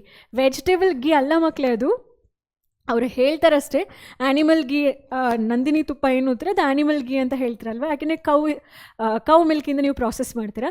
ಇದು ಡಾಲ್ಡಾ ಅದು, but it is not equivalent to ghee. Ghee is always healthy, Dalda is not healthy, ಅದು ನಿಮಗೆ ಹೆಲ್ದಿನೇ ಅಲ್ಲ. ಓಕೆನಾ? ಸೊ ಆ ಒಂದು ಪ್ರಾಸೆಸಿಂಗಲ್ಲಿ ಕೂಡ ಹೈಡ್ರೋಜನನ್ನು ಯೂಸ್ ಮಾಡ್ತೀವಿ ಅಂತ ಹೇಳಿ. ಸೊ ಈ ಪ್ರಾಸೆಸನ್ನು ನೀವು ಹೈಡ್ರೋಜನ್ ಗ್ಯಾಸ್ ಸಪ್ಲೈ ಮಾಡೋದ್ರಿಂದ ಇದನ್ನು ಹೈಡ್ರೋಜಿನೇಷನ್ ಅಂತ ಹೇಳಿ ಕೂಡ ಕರೀತಾರೆ. ಕ್ಲೋರಿನ್ ಸಪ್ಲೈ ಮಾಡಿದ್ರೆ ನೀವು ಕ್ಲೋರಿನೇಷನ್ ಅಂತ ಹೇಳಿ ಕರಿತೀರಿ. ಆ ಪ್ರಾಸೆಸ್ಸಿಗೆ ಹೈಡ್ರೋಜಿನೇಷನ್ ಪ್ರಾಸೆಸ್ ಅಂತ ಹೇಳಿ ಕೂಡ ಕರೀತಾರೆ. ನಂತರ ಆ ಕ್ಲೋರಿನ್ ಗ್ಯಾಸ್ ಯೂಸ್ ಬಗ್ಗೆ ನಾವು ಮಾತಾಡೋದಾದರೆ ಅದನ್ನು ಬ್ಲೀಚಿಂಗ್ ಏಜೆಂಟ್ ಅಂತ ಹೇಳಿ ಕೂಡ, ಬ್ಲೀಚಿಂಗ್ ಏಜೆಂಟ್ ಫಾರ್ಮ್ಯಾಟಲ್ಲಿ ಯೂಸ್ ಮಾಡ್ತೀವಿ. ಯಾವುದನ್ನು? ಕ್ಲೋರಿನ್ ಗ್ಯಾಸನ್ನು. ಸೊ ಕ್ಲೋರಿನ್ ಗ್ಯಾಸನ್ನು ಬ್ಲೀಚಿಂಗ್ ಏಜೆಂಟಾಗಿ ಯೂಸ್ ಮಾಡ್ತೀವಿ ಟೆಕ್ಸ್ಟೈಲ್ ಇಂಡಸ್ಟ್ರಿಯಲ್ಲಿ. ಸೊ ಕ್ಲೋರಿನ್ ಗ್ಯಾಸ್ ಪಾಸ್ ಮಾಡಿದ್ರೆ ಏನಾಗುತ್ತೆ? ಕಲರ್ ಇರೋದು ಕಲರ್ಲೆಸ್ ಆಗುತ್ತೆ. ನೀವು ಈ ಒಂದು ಕ್ವೆಶ್ಚನ್ ಕೇಳಿರ, ಈಗ ನಾವು ಇಂಡಿಯನ್ ರೈಲ್ವೆ ಸಿಸ್ಟಮಲ್ಲಿ ವೈಟ್ ಕಲರ್ದು ಆ ಕ್ಲೋತ್ಸ್ ಯಾಕೆ ಕೊಡ್ತಾರೆ, ಯಾಕೆ ಕಲರ್ ಕ್ಲೋತ್ ಕೊಡಲ್ಲ ಅಂತ ಹೇಳಿ ಒಂದು ಕ್ವೆಶ್ಚನ್ ಕೇಳಿದ್ರೆ ಏನೋ ತುಂಬ ರೀಲ್ಸ್ ಕೂಡ ಬರುತ್ತೆ. ಅಯ್ಯೋ ವೈಟ್ ಕಲರ್ ಹೊದ್ಕೊಂಡು ಎಲ್ಲರೂ ಒಂಥರ ಏನೋ ಸತ್ತೋಗಿರೋ ಬಾಡೀಸ್ ಥರ ಕಾಣುತ್ತೆ ಕೆಲವೊಂದು ಸಲ ಎಲ್ಲರೂ ಮಿಡ್ ನೈಟಲ್ಲಿ ನೋಡಿದ್ರೆ ಅಂತ ಹೇಳಿ ಒಂದು ಹಲವಾರು ರೀಲ್ಸ್ಗಳು ಕೂಡ ಬಂದಿದೆ ರೈಲ್ವೆ ಸಿಸ್ಟಮಲ್ಲಿ ವೈಟ್ ಕಲರ್ ಬೆಡ್ಶೀಟ್ ಹೊದ್ಕೊಳ್ಳೋದ್ರ ಬಗ್ಗೆ. ಓಕೆನಾ? ರೈಲ್ವೆ ಸಿಸ್ಟಮ್ ಬಗ್ಗೆ ಅಲ್ಲ. ಸೊ ಯಾಕೆ ಅವರು ವೈಟ್ ಕಲರ್ನೇ ಯೂಸ್ ಮಾಡ್ತಾರೆ, ಬೇರೆ ಕಲರ್ಸ್ ಕೊಡ್ಬೋದಲ್ವಾ ಅಂತ ಹೇಳಿ. ಬೇರೆ ಕಲರ್ಸ್ ಕೊಟ್ಟರೆ ಅವ್ರಿಗೆ ಬ್ಲೀಚ್ ಮಾಡೋಕ್ಕಾಗಲ್ವಲ್ಲ. ಅಷ್ಟು ಬೆಡ್ಶೀಟ್ಸನ್ನು ಅವರು ಕ್ಲೀನ್ ಮಾಡೋದು ಹೇಗೆ? ಬ್ಲೀಚ್ ಮಾಡಿ, ಅವ್ರದ್ದೇ ಒಂದು ಪ್ರಾಸೆಸ್ ಇರುತ್ತೆ. ದೊಡ್ಡ ಟ್ಯಾಂಕಲ್ಲಿ ಬ್ಲೀಚಿಂಗ್ ಏಜೆಂಟ್ ಹಾಕಿ, ಯಾಕೆಂದರೆ ಬ್ಲೀಚಿಂಗ್ ಏಜೆಂಟ್ ಹಾಕಬೇಕಾದ್ರೆ ಎಲ್ಲ ಬ್ಯಾಕ್ಟೀರಿಯಾಗಳು ಸತ್ತೋಗುತ್ತೆ. ನೀವೇನಾದರೂ ಕಲರ್ಫುಲ್ ಬೆಡ್ಶೀಟ್ಸ್ ತೊಗೊಂಡೋದ್ರೆ ಏನಾಗುತ್ತೆ ಹೇಳಿ? ಅಲ್ಲಿ ಕಲರ್ ಎಲ್ಲ ಹೊರಟೋಗ್ಬಿಡುತ್ತೆ, ಕ್ವಾಲಿಟಿ ಹೋಗಿಬಿಡುತ್ತೆ. ವೈಟ್ ಆದರೆ ಕ್ವಾಲಿಟಿ ಹೋಗಲ್ಲ, ವೈಟ್ ಕಲರಲ್ಲಿ ಆ ಕ್ವಾಲಿಟಿ ಆಫ್ ಥ್ರೆಡ್ ಹೋಗುತ್ತೆ ಹೊರತು ಕಲರಿಗೇನೂ ಆಗಲ್ವಲ್ಲ. ಸೊ ಬ್ಲೀಚಿಂಗ್ ಏಜೆಂಟಲ್ಲಿ ಯಾವುದನ್ನು ಯೂಸ್ ಮಾಡ್ತಾರೆ? ಕ್ಲೋರಿನ್ ಯೂಸ್ ಮಾಡ್ತಾರೆ. ಮತ್ತು ಸ್ವಿಮ್ಮಿಂಗ್ ಪೂಲಲ್ಲಿ ವಾಟರನ್ನು ಸ್ಟೆರಿಲೈಸ್ ಮಾಡಲಿಕ್ಕೂ ಕೂಡ ಕ್ಲೋರಿನನ್ನು ಯೂಸ್ ಮಾಡ್ತಾರೆ. ಸ್ವಿಮ್ಮಿಂಗ್ ಪೂಲ್ ಅಷ್ಟೇ ಅಲ್ಲ, ಮುನ್ಸಿಪಾಲಿಟಿ ಟೌನಲ್ಲಿ ವಾಟರ್ ಟ್ಯಾಂಕನ್ನು ಕ್ಲೀನ್ ಮಾಡೋದು ಕೂಡ ಅವರು ಕ್ಲೋರಿನ್ ಗ್ಯಾಸೇ ಯೂಸ್ ಮಾಡಿ. ಯಾವಾಗೆಲ್ಲ ಮಾಡಿರ್ತಾರೆ ಆ ನೀರಿಗೆ ಸ್ವಲ್ಪ ಕ್ಲೋರಿನ್ ಸ್ಮೆಲ್ ಇರುತ್ತೆ, ಕ್ಲೋರಿನೇಟೆಡ್ ವಾಟರ್ ಅಂತ ಹೇಳಿ. ಸೊ ಅದು ಈವನ್ ಚಿಲ್ಡ್ರನ್, ಸಣ್ಣ ಮಕ್ಕಳು ಬಂದರೂ ಕೂಡ ಆ ಸಣ್ಣ ಮಕ್ಕಳಿಗೆ ಎಷ್ಟೇ ಪ್ರಮಾಣದ ಕ್ಲೋರಿನ್ ಹೋಗಬೇಕು ಅಂತಿರುತ್ತೆ. ಸೊ ನಿಮಗೆ ಇವಾಗ ಟೌನಿಂದ ಅಥವಾ ಮುನ್ಸಿಪಾಲಿಟಿ ಟೌನಿಂದ ಅಥವಾ ಬೇರೆ ಯಾವುದಾದ್ರು ಕಾರ್ಪೊರೇಟ್ ಟೌನಿಂದ ನಿಮಗೆ ಕ್ಲೋರಿನೇಟೆಡ್ ವಾಟರ್ ಬಂದರೆ ಬೆಸ್ಟ್ ವೇ ಏನು ಗೊತ್ತಾ ಮಕ್ಕಳು? ಆ ನೀರನ್ನು ಕುದಿಸಿ, ತುಂಬ ಕುದಿಸಿ. ಎಷ್ಟುವರೆಗೆ ಅಂದರೆ ಆ ಬಾಯ್ಲಿಂಗ್ ನೀವು 1 ಲೀಟ್ರ್ ತೊಗೊಂಡ್ರೆ 1/2 ಲೀಟ್ರ್ವರೆಗೂ ಕುದಿಸಿ. ಎಲ್ಲ ಕ್ಲೋರಿನ್ ಏನಾಗುತ್ತೆ? ಇವಾಪ್ರೇಟ್ ಆಗಿ ಹೋಗುತ್ತೆ. ಆ ವಾಟರ್ನ ನೀವು ಡ್ರಿಂಕಬಲ್ ಅಂತ ಹೇಳ್ಬೋದು. ಆಬ್ವಿಯಸ್ಲಿ ಇವಾಗ ಫಿಲ್ಟರ್ಸ್ ಇದೆ, ಸೊ ನೀರನ್ನು ಕುದಿಸೋ ಅವಶ್ಯಕತೆ ಇಲ್ಲ. ಬಟ್ ಇನ್ ಕೇಸ್ ಫಿಲ್ಟರ್ಸ್ ಇಲ್ಲ ಅಂತ ಹೇಳಿದ್ರೆ, ಕ್ಲೋರಿನ್ ನಿಮಗೆ ಹೋಗಬೇಕು ನೀರಿಂದ ಅಂತ ಹೇಳಿದ್ರೆ, you can boil the water. So next ಬಂದು ವಾಷಿಂಗ್ ಸೋಡಾ. ವಾಷಿಂಗ್ ಸೋಡಾದು formula is Na2CO3 10 times water. ಇದನ್ನು ಹೇಗೆ ಪ್ರಿಪೇರ್ ಮಾಡ್ಬೋದು? Simple, baking soda that is NaHCO3 ಅನ್ನು ಬ್ರೇಕ್ ಮಾಡಿ. ಹೇಗೆ ಬ್ರೇಕ್ ಮಾಡ್ತೀರಿ? Just heat it. ಇದನ್ನು ಹೀಟ್ ಮಾಡಿದ್ರೆ ನಿಮಗೆ Na2CO3 ಪ್ಲಸ್ ಕಾರ್ಬನ್ ಡೈಆಕ್ಸೈಡ್ ಆಮೇಲೆ ವಾಟರ್ ಸಿಗುತ್ತೆ, H2O. 2 times water, 2 times sodium. ನಾನು ಜಸ್ಟ್ 2 ಹಾಕ್ತೀನಿ. ಈ ಕ್ವೆಶ್ಚನ್ ಇಸ್ ಬ್ಯಾಲೆನ್ಸ್ಡ್. ಈ ಸೋಡಿಯಂ ಕಾರ್ಬೋನೇಟ್ ಇದೆಯಲ್ಲ, ಇದನ್ನು ಸೋಡಾ ಆ್ಯಶ್ ಅಂತಲೂ ಕರೀತಾರೆ, without water molecules.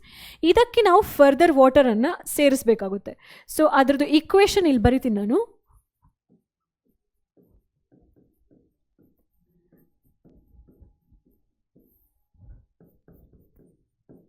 Sodium hydrogen ಕಾರ್ಬೋನೇಟನ್ನು split ಮಾಡ್ತೀರಿ, ಸೋಡಿಯಂ ಕಾರ್ಬೋನೇಟ್ ಆಗುತ್ತೆ.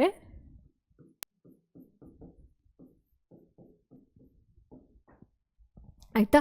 ಆ ಸೋಡಿಯಂ ಕಾರ್ಬೋನೇಟನ್ನು ಮತ್ತೆ ಸ್ವಲ್ಪ ವಾಟರ್ ಜೊತೆ ಟ್ರೀಟ್ ಮಾಡ್ತೀರಾ, ಆಗ ಅದು ಸೋಡಿಯಂ ಕಾರ್ಬೋನೇಟ್ 10 times ವಾಟರ್ ಆಗುತ್ತೆ. ಅಂತ ಹೇಳಿದರೆ ಏನು? Sodium carbonate deca is 10 times hydrated. ಆಯಿತಾ? ಅದನ್ನು ಬರೆದ್ಬಿಡೋಣ, ತುಂಬ ಇಂಪಾರ್ಟೆಂಟ್ ಇದು. Chemical name of washing soda sodium carbonate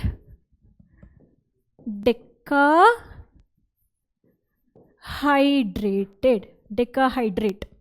ಇದು ವಾಟರ್ ಆಫ್ ಕ್ರಿಸ್ಟಲೈಸೇಷನ್ ಅಂತ ಹೇಳೋ ಒಂದು ಟರ್ಮಲ್ಲಿ ನಾವು ಇದನ್ನು ಕಲಿತೀವಿ. ಅದು ಏನು ಅಂತ ಹೇಳಿ ನಾನು ಎಕ್ಸ್ಪ್ಲೇನ್ ಮಾಡ್ತೀನಿ. ಸೊ ಈ ಥರ ನಾವು ಸೋಡಿಯಂ ಕಾರ್ಬೋನೇಟ್ ಅಥವಾ ವಾಷಿಂಗ್ ಸೋಡಾವನ್ನು ಪ್ರಿಪೇರ್ ಮಾಡ್ಕೊಳ್ಬೋದು. ನಿಮಗೆ ಗೊತ್ತೇ ಇದೆ ಇದು ಎಲ್ಲಿ ಯೂಸ್ ಮಾಡ್ತೀವಿ ಅಂತ ಹೇಳಿ. ವಾಷಿಂಗ್ ಸೋಡಾ ಅಥವಾ ಸೋಡಿಯಂ ಡೆಕಾ ಕಾರ್ಬೋನೇಟನ್ನು ಎಲ್ಲಿ ಯೂಸ್ ಮಾಡ್ಕೊಳ್ತೀವಿ ನಾವು? ಆ ಯೂಸಸ್ ಬಂದು ಲಾಂಡ್ರಿಯಲ್ಲಿ ಯೂಸ್ ಮಾಡ್ತೀವಿ, ಕ್ಲೋತ್ಸನ್ನು ವಾಶ್ ಮಾಡಲಿಕ್ಕೆ. ಆ ಕ್ಲೋತ್ಸ್ ವಾಶ್ ಮಾಡೋದು ಪಾರ್ಟ್ ಬಿಟ್ಟರೆ ಕಾಸ್ಟಿಕ್ ಸೋಡಾ, ಇಲ್ಲಿ ನೋಡಿ, ಇಲ್ಲಿ ನಾನು ಬರೆದಿದ್ದೀನಿ. ಕಾಸ್ಟಿಕ್ ಸೋಡಾ ಅಂತ ಹೇಳಿದರೆ ಸೋಡಿಯಂ ಹೈಡ್ರಾಕ್ಸೈಡ್, ಬೋರಾಕ್ಸ್ ಅಂತ ಹೇಳಿದರೆ ಗ್ಲಾಸ್ ವಿತ್ ಬೋರಾನ್ ಯೂಸ್ ಮಾಡಿ ಗ್ಲಾಸ್ ಮಾಡ್ತಾರೆ, ಬೋರಾಕ್ಸ್ ಗ್ಲಾಸಸ್ ಅಲ್ಲಿ ಯೂಸ್ ಮಾಡ್ತಾರೆ. ಆಮೇಲೆ ಅದೇ ಗ್ಲಾಸ್ ಅಂತ ಹೇಳಿ ಆಲ್ರೆಡಿ ನಾನು ಯೂಸ್ ಮಾಡಿದ್ದೀನಿ. ಬೋರಾಕ್ಸ್ ಬಿ ಟೆಸ್ಟಲ್ಲೂ ಕೂಡ ಇದನ್ನ ಯೂಸ್ ಮಾಡ್ತಾರೆ.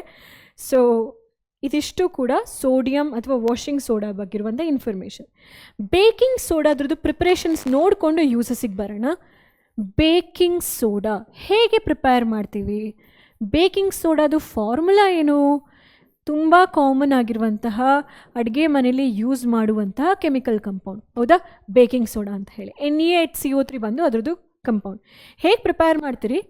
ಸೋಡಿಯಂ ಕ್ಲೋರೈಡ್ ಬ್ರೈನ್ ಸೊಲ್ಯೂಷನಿಗೆ ಸ್ವಲ್ಪ ನೀರು ಹಾಕಿ, ಆಮೇಲೆ ಸ್ವಲ್ಪ ಕಾರ್ಬನ್ ಡೈಆಕ್ಸೈಡ್ ಹಾಕಿ, ಆಮೇಲೆ ಸ್ವಲ್ಪ ಅಮೋನಿಯಮ್ನು ಹಾಕಿ NH3 ಪಾಸ್ ಮಾಡಿ.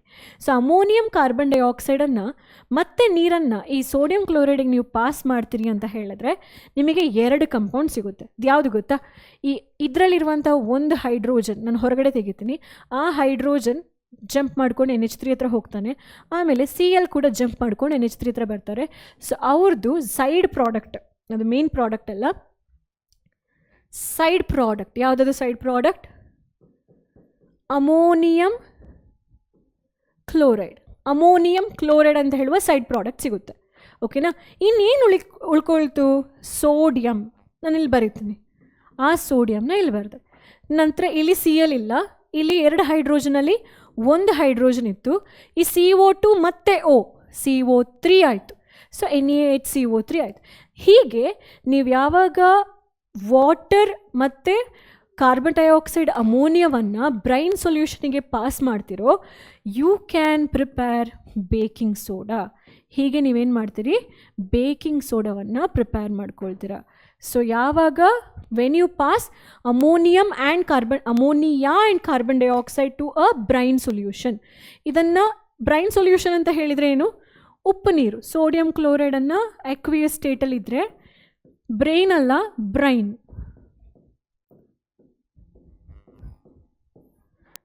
ಸೊಲ್ಯೂಷನ್ ಅಂತ ಹೇಳಿ ಕರಿತೇವೆ. ಯೂಸಸ್ ಏನು ಬೇಕಿಂಗ್ ಸೋಡಾದು? ಆಬ್ವಿಯಸ್ಲಿ ಒಂದು ಯೂಸ್ ನಾವು ಹಳೆ ಡಿಸ್ಕಷನಿಂದ ಗೊತ್ತಾಗಿದೆ, ಅದು ಆ್ಯಂಟಾಸಿಡ್ ಆಗಿ ಯೂಸ್ ಮಾಡ್ತೀವಿ. ಮತ್ತು ಇದರಲ್ಲಿ ಸೋಡಾದಿಂದ ಎಫರ್ವೆಸೆನ್ಸ್ ರಿಲೀಸ್ ಆಗುತ್ತೆ. ಆ ಡ್ರಿಂಕ್ಸ್ಗಳದ್ದು ಕ್ರಿಸ್ಪಿನೆಸ್ ಅಂತ ಹೇಳಿದರೆ, ಇವಾಗ ನೀವು ಕಾರ್ಬೋನೇಟೆಡ್ ಸ್ಪ್ರೈಟ್, ಮಿರಿಂಡಾ ಜ್ಯೂಸ್ ಇದೆಲ್ಲ ಕುಡಿತೀರಲ್ಲ, ಅದ್ರದ್ದು ಕ್ರಿಸ್ಪಿನೆಸ್ ಈ soda carbon dioxide gas release ಆಗೋದ್ರ ಮೇಲೆ ಡಿಪೆಂಡ್ ಆಗುತ್ತೆ. ಇದು ಬೇಕಿಂಗ್ ಪೌಡರ್ ಪ್ರಿಪೇರ್ ಮಾಡೋದ್ರಲ್ಲಿ ಕೂಡ ನಾವು ಇದನ್ನ ಯೂಸ್ ಮಾಡ್ಕೊಳ್ತೀವಿ. ಬೇಕಿಂಗ್ ಪೌಡರ್ ಅಂತ ಹೇಳಿದ್ರೆ ಅದು ಸ್ವಲ್ಪ ಡಿಫ್ರೆಂಟ್ ಇರುತ್ತೆ ಬೇಕಿಂಗ್ ಸೋಡಾಗಿನ್ನ.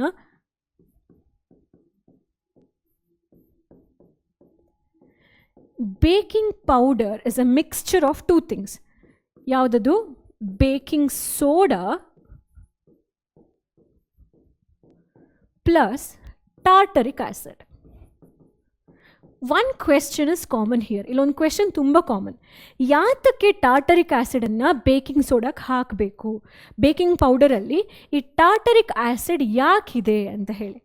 ನೀವು ಬೇಕಿಂಗ್ ಪೌಡರ್ ಇಟ್ಕೊಂಡು ಇನ್ನೊಂದು ಅಡುಗೆ ಮಾಡ್ತಾ ಇರ್ತೀರ. ಅಡುಗೆ ಮಾಡಬೇಕಾದ್ರೆ ಆಬ್ವಿಯಸ್ಲಿ ಟೆಂಪ್ರೇಚರ್ ಜಾಸ್ತಿ ಇರುತ್ತೆ, ಆಯಿತಾ? ಆ ಟೈಮಲ್ಲಿ ಈ ಬೇಕಿಂಗ್ ಸೋಡಾ ಏನಾಗುತ್ತೆ? ಸ್ಪ್ಲಿಟ್ ಆಗುತ್ತೆ, ಡಿಕಂಪೋಸ್ ಆಗುತ್ತೆ ಅಲ್ವಾ? ಇದ್ರದ್ದು ಫಾರ್ಮುಲಾ ಬಂದು ಏನು? NaHCO3 ಅಂತ ಹೇಳಿ ಫಾರ್ಮುಲಾ. ಈ ಬೇಕಿಂಗ್ ಸೋಡಾ ಕಂಪೌಂಡ್ ಸ್ಪ್ಲಿಟ್ ಆಗಿ ಏನು ಕೊಡುತ್ತೆ ನಿಮಗೆ? ಸೋಡಿಯಂ ಕಾರ್ಬೋನೇಟ್ Na2CO3 ಕೊಡುತ್ತೆ. ಇದು ಬೇಸ್ ಬಂದು ಬಿಟ್ಟರ್ ಇರುತ್ತೆ. ಈಗ ನೀವು ಕೇಕ್ ಪ್ರಿಪೇರ್ ಮಾಡ್ತೀರಾ, ಕೇಕನ್ನು ಬರೀ ಬೇಕಿಂಗ್ ಸೋಡಾ ಇಟ್ಕೊಂಡು ಪ್ರಿಪೇರ್ ಮಾಡಿದ್ರೆ ನಿಮ್ಮ ಕೇಕಿಗೆ ಒಂದು ಬಿಟ್ಟರ್ ಟೇಸ್ಟ್ ಇರುತ್ತೆ. ಆ ಬಿಟ್ಟರ್ ಟೇಸ್ಟನ್ನು ನ್ಯೂಟ್ರಲೈಸ್ ಮಾಡೋಕ್ಕೋಸ್ಕರನೇ ಟಾರ್ಟರಿಕ್ ಆ್ಯಸಿಡನ್ನು ಹಾಕುವಂಥದ್ದು. ಸೊ ಟಾರ್ಟರಿಕ್ ಆ್ಯಸಿಡ್ ಎಲ್ಲಿದೆ? ಟ್ಯಾಮರಿನಲ್ಲಿದೆ, ಹುಳಿ ಮಾವಿನಲ್ಲಿದೆ ಅಲ್ವಾ? ಸೊ ಈ ಆ್ಯಸಿಡ್ ಮತ್ತು ಬೇಕಿಂಗ್ ಸೋಡಾ ಕಾಂಬಿನೇಷನನ್ನು ಬೇಕಿಂಗ್ ಪೌಡರ್ ಅಂತ ಹೇಳಿ ಕರಿತೇವೆ. ಇದನ್ನು ನಾವು ಕೇಕ್ಗಳಲ್ಲೂ ಕೂಡ ಯೂಸ್ ಮಾಡ್ತೀವಿ ಬೇಕ್ ಮಾಡಬೇಕಾದ್ರೆ. ಯಾಕೆ ಅಂತ ಹೇಳಿದರೆ ಆ ಬ್ರೆಡ್ ಅಥವಾ ಕೇಕ್ ಇದು ಫ್ಲಫಿನೆಸ್ಗೋಸ್ಕರ. ಅಂದರೆ ಕಾರ್ಬನ್ ಡೈಆಕ್ಸೈಡ್ ಗ್ಯಾಸ್ ಏನು ರಿಲೀಸ್ ಆಗುತ್ತೆ, ಇದು ಸ್ಪ್ಲಿಟ್ ಆಗಬೇಕಾದ್ರೆ ನಾನು ಹೇಳಿದೆ ಅಲ್ವಾ, sodium carbonate plus carbon dioxide plus water. ಈ ಕಾರ್ಬನ್ ಡೈಆಕ್ಸೈಡ್ ಗ್ಯಾಸ್ ಏನು ರಿಲೀಸ್ ಆಗುತ್ತೆ ಅದು ಕೇಕನ್ನು ಸಾಫ್ಟಾಗಿ ಇಟ್ಕೊಳ್ಳುತ್ತೆ, ಸಾಫ್ಟಾಗಿ ಮಾಡುತ್ತೆ. ಅದಕ್ಕೋಸ್ಕರ ನೀವು ಸಣ್ಣ ಹೋಲ್ಸ್ ನೋಡ್ತಾ ಹೋಗ್ತೀರಾ ಆ ಕೇಕಲ್ಲಾಗಿರ್ಬೋದು ಅಥವಾ ಆ ಬ್ಯಾಟರ್ ಉಬ್ಬಿ ಬರಬೇಕಾದ್ರೆ ಆ ಒಂದು ಸ್ಪಾಂಜ್ ಥರ ಅಲ್ಲಿ ಯಾಕೆ ಹೋಲ್ಸ್ ಇರುತ್ತೆ ಅಂತ ಹೇಳಿದ್ರೆ, it is because a gas was trying to escape through them. ಅದು ಗ್ಯಾಸ್ ಇದು ಪಾತ್ ಆಗಿರುತ್ತೆ ಅಂತ ಹೇಳಿ. ಓಕೆನಾ? ಸೊ ನೆಕ್ಸ್ಟ್ ಬಂದು bleaching powder. Bleaching powder formula ಏನು? CaOCl2. ಇದನ್ನ ಹೇಗೆ ಪ್ರಿಪೇರ್ ಮಾಡ್ತೀವಿ? By passing chlorine gas to a lime water. Normal 30 degree 35 degree celsius normal room ಟೆಂಪ್ರೇಚರಲ್ಲಿ ನೀವು ಕ್ಲೋರಿನ್ ಗ್ಯಾಸನ್ನು ಏನಾದರೂ ಬ್ಲೀಚಿಂಗ್ ಪೌಡರ್ಗೆ ಕ್ಲೋರಿನ್ ಗ್ಯಾಸನ್ನ ಲೈಮ್ ವಾಟರ್ಗೆ ಪಾಸ್ ಮಾಡಿದ್ರೆ ನಿಮ್ಗೇನು ಸಿಗುತ್ತೆ? ಕ್ಯಾಲ್ಶಿಯಂ ಆಕ್ಸಿಕ್ಲೋರೈಡ್ ಸಿಗುತ್ತೆ. ಅಂತ ಹೇಳಿದರೆ ಇಲ್ಲಿ ತುಂಬ ಸಿಂಪಲ್ ರಿಯಾಕ್ಷನ್ಸ್ ಬಂದು ಕ್ಯಾಲ್ಶಿಯಮನ್ನು ಹೀಗೆ ಬರೀತೀರಾ. ಇಲ್ಲಿ ಆಕ್ಸಿಜನ್, ಇಲ್ಲಿ ಎಷ್ಟು ಆಕ್ಸಿಜನ್ ಇದೆ? OH twice. OH ಒಂದು ಸಲ ಇದೆ, OH 2 ಸಲ ಇದೆ. ಒಂದು ಆಕ್ಸಿಜನನ್ನು ಹೀಗೆ ಬರೆದ್ರಿ. ಆ್ಯಂಡ್ ಕ್ಲೋರಿನ್ ಇಲ್ಲಿ ಮೆನ್ಷನ್ ಮಾಡ್ತೀರಾ. ಆ ಕ್ಲೋರಿನನ್ನು ಇನ್ನೊಂದು HOH ಅದು ವಾಟರ್ ಆಗಿ ನೀವು ಈಚೆಗೆ ಕನ್ಸಿಡರ್ ಮಾಡಿ. ಸೊ ಇದರಲ್ಲಿ ಏನು ಯೂಸಸ್ ಇದೆ? ಬ್ಲೀಚಿಂಗ್ ಪೌಡರ್ನ ಕೂಡ ಸ್ಟೆರಿಲೈಸ್ ಮಾಡೋಕ್ಕೆ ಯೂಸ್ ಮಾಡ್ತಾರೆ. ಬ್ಲೀಚ್ ಮಾಡಲಿಕ್ಕೆ ಯಾವುದನ್ನು? ವುಡ್ ಪಲ್ಪ್ ಆಗಿರ್ಬೋದು. ವುಡ್ ಪಲ್ಪ್ ಬ್ಲೀಚ್ ಮಾಡಿಕೊಂಡು ಪೇಪರ್ಸ್ ಮ್ಯಾನುಫ್ಯಾಕ್ಚರಿಂಗ್ ಮಾಡ್ತಾರೆ. ಕಾಟನ್ ಬ್ಲೀಚ್ ಮಾಡಲಿಕ್ಕೆ, ಮತ್ತು ಡಿಸ್ಇನ್ಫೆಕ್ಷನ್ಗೆ ಕೂಡ ಕ್ಲೋರಿನ್ ಗ್ಯಾಸ್ ರಿಲೀಸ್ ಆಗಬೇಕಾದ್ರೆ ಕ್ಲೋರಿನ್ ಯೂಶ್ವಲಾಗಿ ಡಿಸ್ಇನ್ಫೆಕ್ಷನ್ಗೆ ಯೂಸ್ ಮಾಡ್ತೀವಿ ಅಂತ ಹೇಳಿದ್ವಲ್ಲ, ಅದೇ ರಿಲೀಸ್ ಆಗುವ ಕ್ಲೋರಿನ್ ಗ್ಯಾಸ್ ಬ್ಲೀಚ್ ಮಾಡಲಿಕ್ಕೂ ಹೆಲ್ಪ್ ಮಾಡುತ್ತೆ. ಅದೇ ರಿಲೀಸ್ ಆಗುವ ಕ್ಲೋರಿನ್ ಗ್ಯಾಸ್ ಡಿಸ್ಇನ್ಫೆಕ್ಷನ್ಗೂ ಕೂಡ ಹೆಲ್ಪ್ ಮಾಡುತ್ತೆ. ಸೊ CaOCl2 ಬ್ಲೀಚಿಂಗ್ ಪೌಡರ್, ಈ ಕಂಪೌಂಡಲ್ಲಿರುವಂತಹ ಕ್ಲೋರಿನ್ ಗ್ಯಾಸ್ ಏನು ಮಾಡುತ್ತೆ? ಬ್ಲೀಚ್ ಮತ್ತು ಡಿಸ್ಇನ್ಫೆಕ್ಷನ್ಗೆ ಹೆಲ್ಪ್ ಮಾಡುತ್ತೆ ಅಂತ ಹೇಳಿ. ಓಕೆನಾ? ಇದಿಷ್ಟು ಬಂದು ಬ್ಲೀಚಿಂಗ್ ಪೌಡರ್ದು chemical properties. Uses of plaster of Paris ನಾವು ನೆಕ್ಸ್ಟ್ ತಿಳ್ಕೊಳ್ಳೋಣ. First, what is this plaster of Paris? POP ಅಂತ ಹೇಳಿ ಅಂದರೆ ಏನು? ಇದು ಯಾಕೆ ಪ್ಯಾರಿಸ್ ಅಂತ ಹೇಳಿ ಹೆಸರು ಬಂತು ಅಂತ ಹೇಳಿದರೆ, ಪ್ಯಾರಿಸಲ್ಲಿರುವಂತಹ ಜಾಗದಲ್ಲಿ ಈ ಒಂದು ಕಂಪೌಂಡ್ ಕ್ಯಾಲ್ಶಿಯಂ ಸಲ್ಫೇಟ್ ½ H2O ಅಂತ ಹೇಳುವ ಕಂಪೌಂಡ್ ಜಾಸ್ತಿ ಇದೆ. ಸೊ ಇದ್ರದ್ದು ಸೋರ್ಸಸ್ ಅಲ್ಲಿ ಜಾಸ್ತಿ ಇರೋ ಕಾರಣ ಪ್ಲಾಸ್ಟರ್ ಆಫ್ ಪ್ಯಾರಿಸ್ ಅಂತ ಹೇಳಿ ಕರಿತೇವೆ. It's chemical name is called as calcium sulphate hemihydrate. ಇದು ತುಂಬ ಇಂಪಾರ್ಟೆಂಟ್. ಎಷ್ಟೋ ಜನ ಮಕ್ಕಳಿಗೆ ಗೊತ್ತೇ ಇಲ್ಲ ಇದು. POP ಇದು ಕೆಮಿಕಲ್ ನೇಮ್ ಏನು ಅಂತ ಹೇಳಿದ್ರೆ ಬಬ ಅಂತ ಹೇಳ್ತಾರೆ. ಹೌದಾ? ಏನದು? Calcium sulphate hemihydrate. ಇದೇನು ಹೆಮಿಹೈಡ್ರೇಟ್? ½ H2O. H2Oದು ಅರ್ಧ ಅಂತ ಹೇಳಿ. ಸೊ ಇದನ್ನು ಈಗೂ ಬರಿಬೋದು ಸಿಂಪಲ್ ಆಗಿ, ಕನ್ಫ್ಯೂಷನ್ ಆಗದೇ ಇರಲಿಕ್ಕೆ.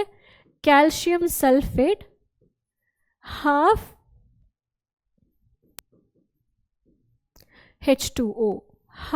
H2O ಅಂತ ಹೇಳಿ.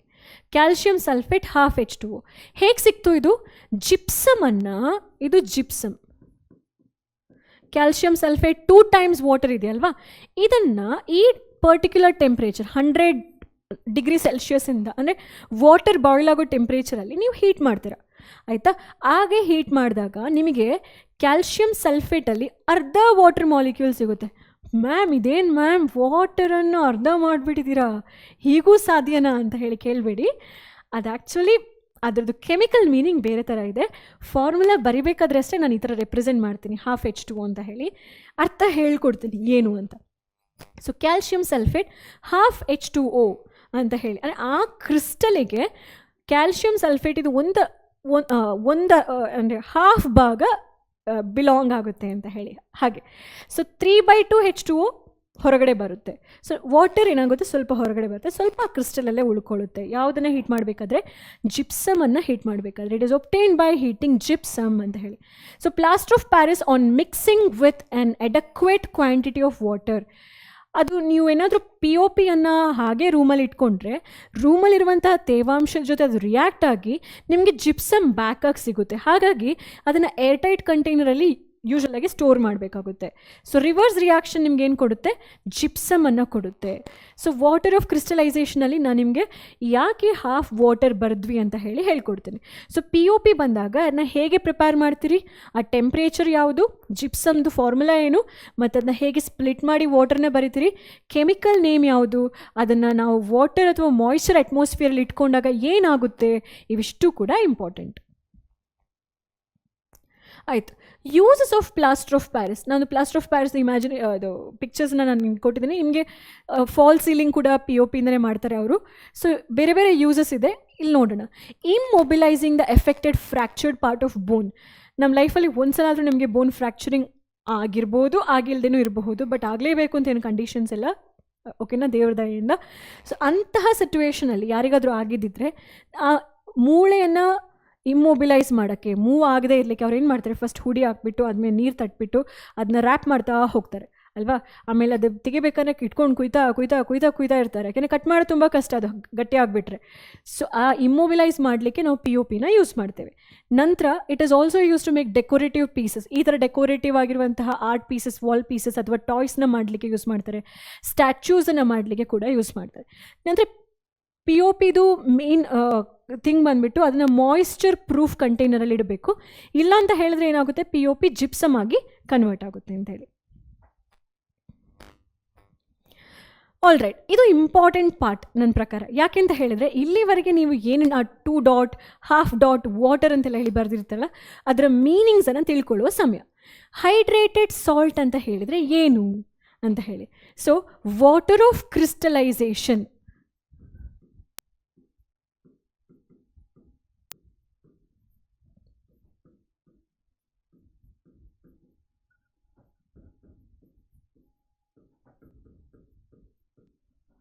ವಾಟರ್ ಆಫ್ ಕ್ರಿಸ್ಟಲೈಸೇಷನಲ್ಲಿ ಏನಂತ ತಿಳ್ಕೊಳ್ಬೇಕು ನಾವು, ಅದಂದರೆ ಏನು, ಅಲ್ಲಿ ಯಾಕೆ ಹೈಡ್ರೇಟೆಡ್ ಸಾಲ್ಟ್, ಯಾವುದಿದು ಹೈಡ್ರೇಟೆಡ್ ಸಾಲ್ಟ್. ಈಗ ನೋಡಿ, ಕಾಪರ್ ಸಲ್ಫೇಟನ್ನು ನಾನು 5 ಟೈಮ್ಸ್ ವಾಟರ್ ಅಂತೇಳಿ ಬರಿತೀನಿ, ಇದು ಹೈಡ್ರೇಟೆಡ್ ಸಾಲ್ಟ್. ಈ ವಾಟರ್ ಪಾರ್ಟ್ನ ನಾನು ರಿಮೂವ್ ಮಾಡ್ತೀನಿ ಅಂದ್ಕೊಳ್ಳಿ, ಆವಾಗ ಅದನ್ನು ನೀವು ಎನ್ಹೈಡ್ರಸ್ ಸಾಲ್ಟ್ ಅಂತ ಹೇಳಿ ಬರಿತೀರಿ. ಹೈಡ್ರೇಟೆಡ್ ಅಲ್ಲದೆ ಇರೋದು ಎನ್ಹೈಡ್ರಾ, ವಾಟರ್ ಇಲ್ಲದೆ ಇರುವಂಥದ್ದು. ಎಕ್ಸಾಂಪಲ್, ಇದು ಕಾಪರ್ ಸಲ್ಫೇಟ್ ಪೆಂಟಾಹೈಡ್ರೇಟ್.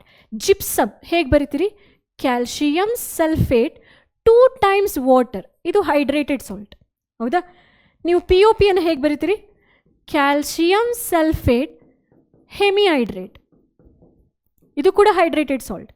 ಮತ್ತು ಎಪ್ಸಮ್ ಸಾಲ್ಟ್ ಹೇಗೆ ಬರಿತೀರಿ, ಕೈಕಾಲು ನೋವು ಬಂದಾಗ ನೀರಿಗೆ ಈ ಉಪ್ಪನ್ನು ಹಾಕಿರ್ತೇವೆ, magnesium sulphate 2 times water, Epsom salt. Sulphuric acid ಕೂಡ ವಾಟರನ್ನು ಅಬ್ಸಾರ್ಬ್ ಮಾಡಿಕೊಳ್ಳುತ್ತೆ. ಸೊ ಇದೆಲ್ಲ ಕೂಡ ಹೈಡ್ರೇಟೆಡ್ ಸಾಲ್ಟ್ಗಳು. ಯಾವ ಸಾಲ್ಟ್ ಮುಂದೆ ಡಾಟ್ ಹಾಕಿ ನೀವಿಷ್ಟು ವಾಟರ್ ಅಂತ ಹೇಳಿ ಬರಿತೀರೋ ಆ ಸಾಲ್ಟ್ಗಳನ್ನ ನಾವು ಹೈಡ್ರೇಟೆಡ್ ಸಾಲ್ಟ್ ಅಂತ ಹೇಳಿ ಕರಿತೀವಿ. ಓಕೆನಾ. ಆ ಸಾಲ್ಟಲ್ಲಿರುವ ವಾಟರ್ದು ಮೀನಿಂಗ್ ಏನು, ಆ ವಾಟರಿಗೆ ಏನು ಹೇಳ್ತಾರೆ, ವಾಟರ್ ಆಫ್ ಕ್ರಿಸ್ಟಲೈಸೇಷನ್. ಇಲ್ಲಿ ಎಷ್ಟು ವಾಟರ್ ಆಫ್ ಕ್ರಿಸ್ಟಲೈಸೇಷನ್ ಇದೆ, 5. ಈ ಎಪ್ಸಮ್ ಸಾಲ್ಟ್, ಈ ಸಾಲ್ಟ್ ಹೆಸರೇನು ಮಕ್ಕಳೇ, ಕಾಮನ್ ಆಗಿ ಎಪ್ಸಮ್ ಸಾಲ್ಟ್ ಅಂತ ಹೇಳಿ ಮೆಡಿಕಲ್ ಶಾಪಲ್ಲಿ ಸಿಗುತ್ತೆ. ಅದಲ್ಲದೆ ನಾವು ಕೆಮಿಸ್ಟ್ರಿ ನೇಮ್ ಹೇಳಬೇಕಂದ್ರೆ magnesium sulphate decahydrate, copper sulphate pentahydrate, calcium sulphate decahydrate, calcium sulphate hemihydrate, ಹಾಗೆ ಹೇಳ್ತೀವಿ. ಸೊ ಇದ್ರದ್ದು ಕಾಮನ್ ನೇಮ್ ಏನು, ಜಿಪ್ಸಮ್. ಇಲ್ಲಿ POP ಆಯಿತಾ. ಇದು ಕಾಪರ್, ಇದು ಅದಿರಲಿ ಹಾಗೆ, ಅದಕ್ಕೆ ಏನು ಕ್ರಾಸ್ ವರ್ಡ್ಸ್ ಇಲ್ಲ. ಅದಕ್ಕೆ ಬ್ಲೂ ವಿಟ್ರಿಯೋಲ್ ಅಂತ ಹೇಳಿ ಕೂಡ ಕರೀತಾರೆ, ಬ್ಲೂ ವಿಟ್ರಿಯೋಲ್.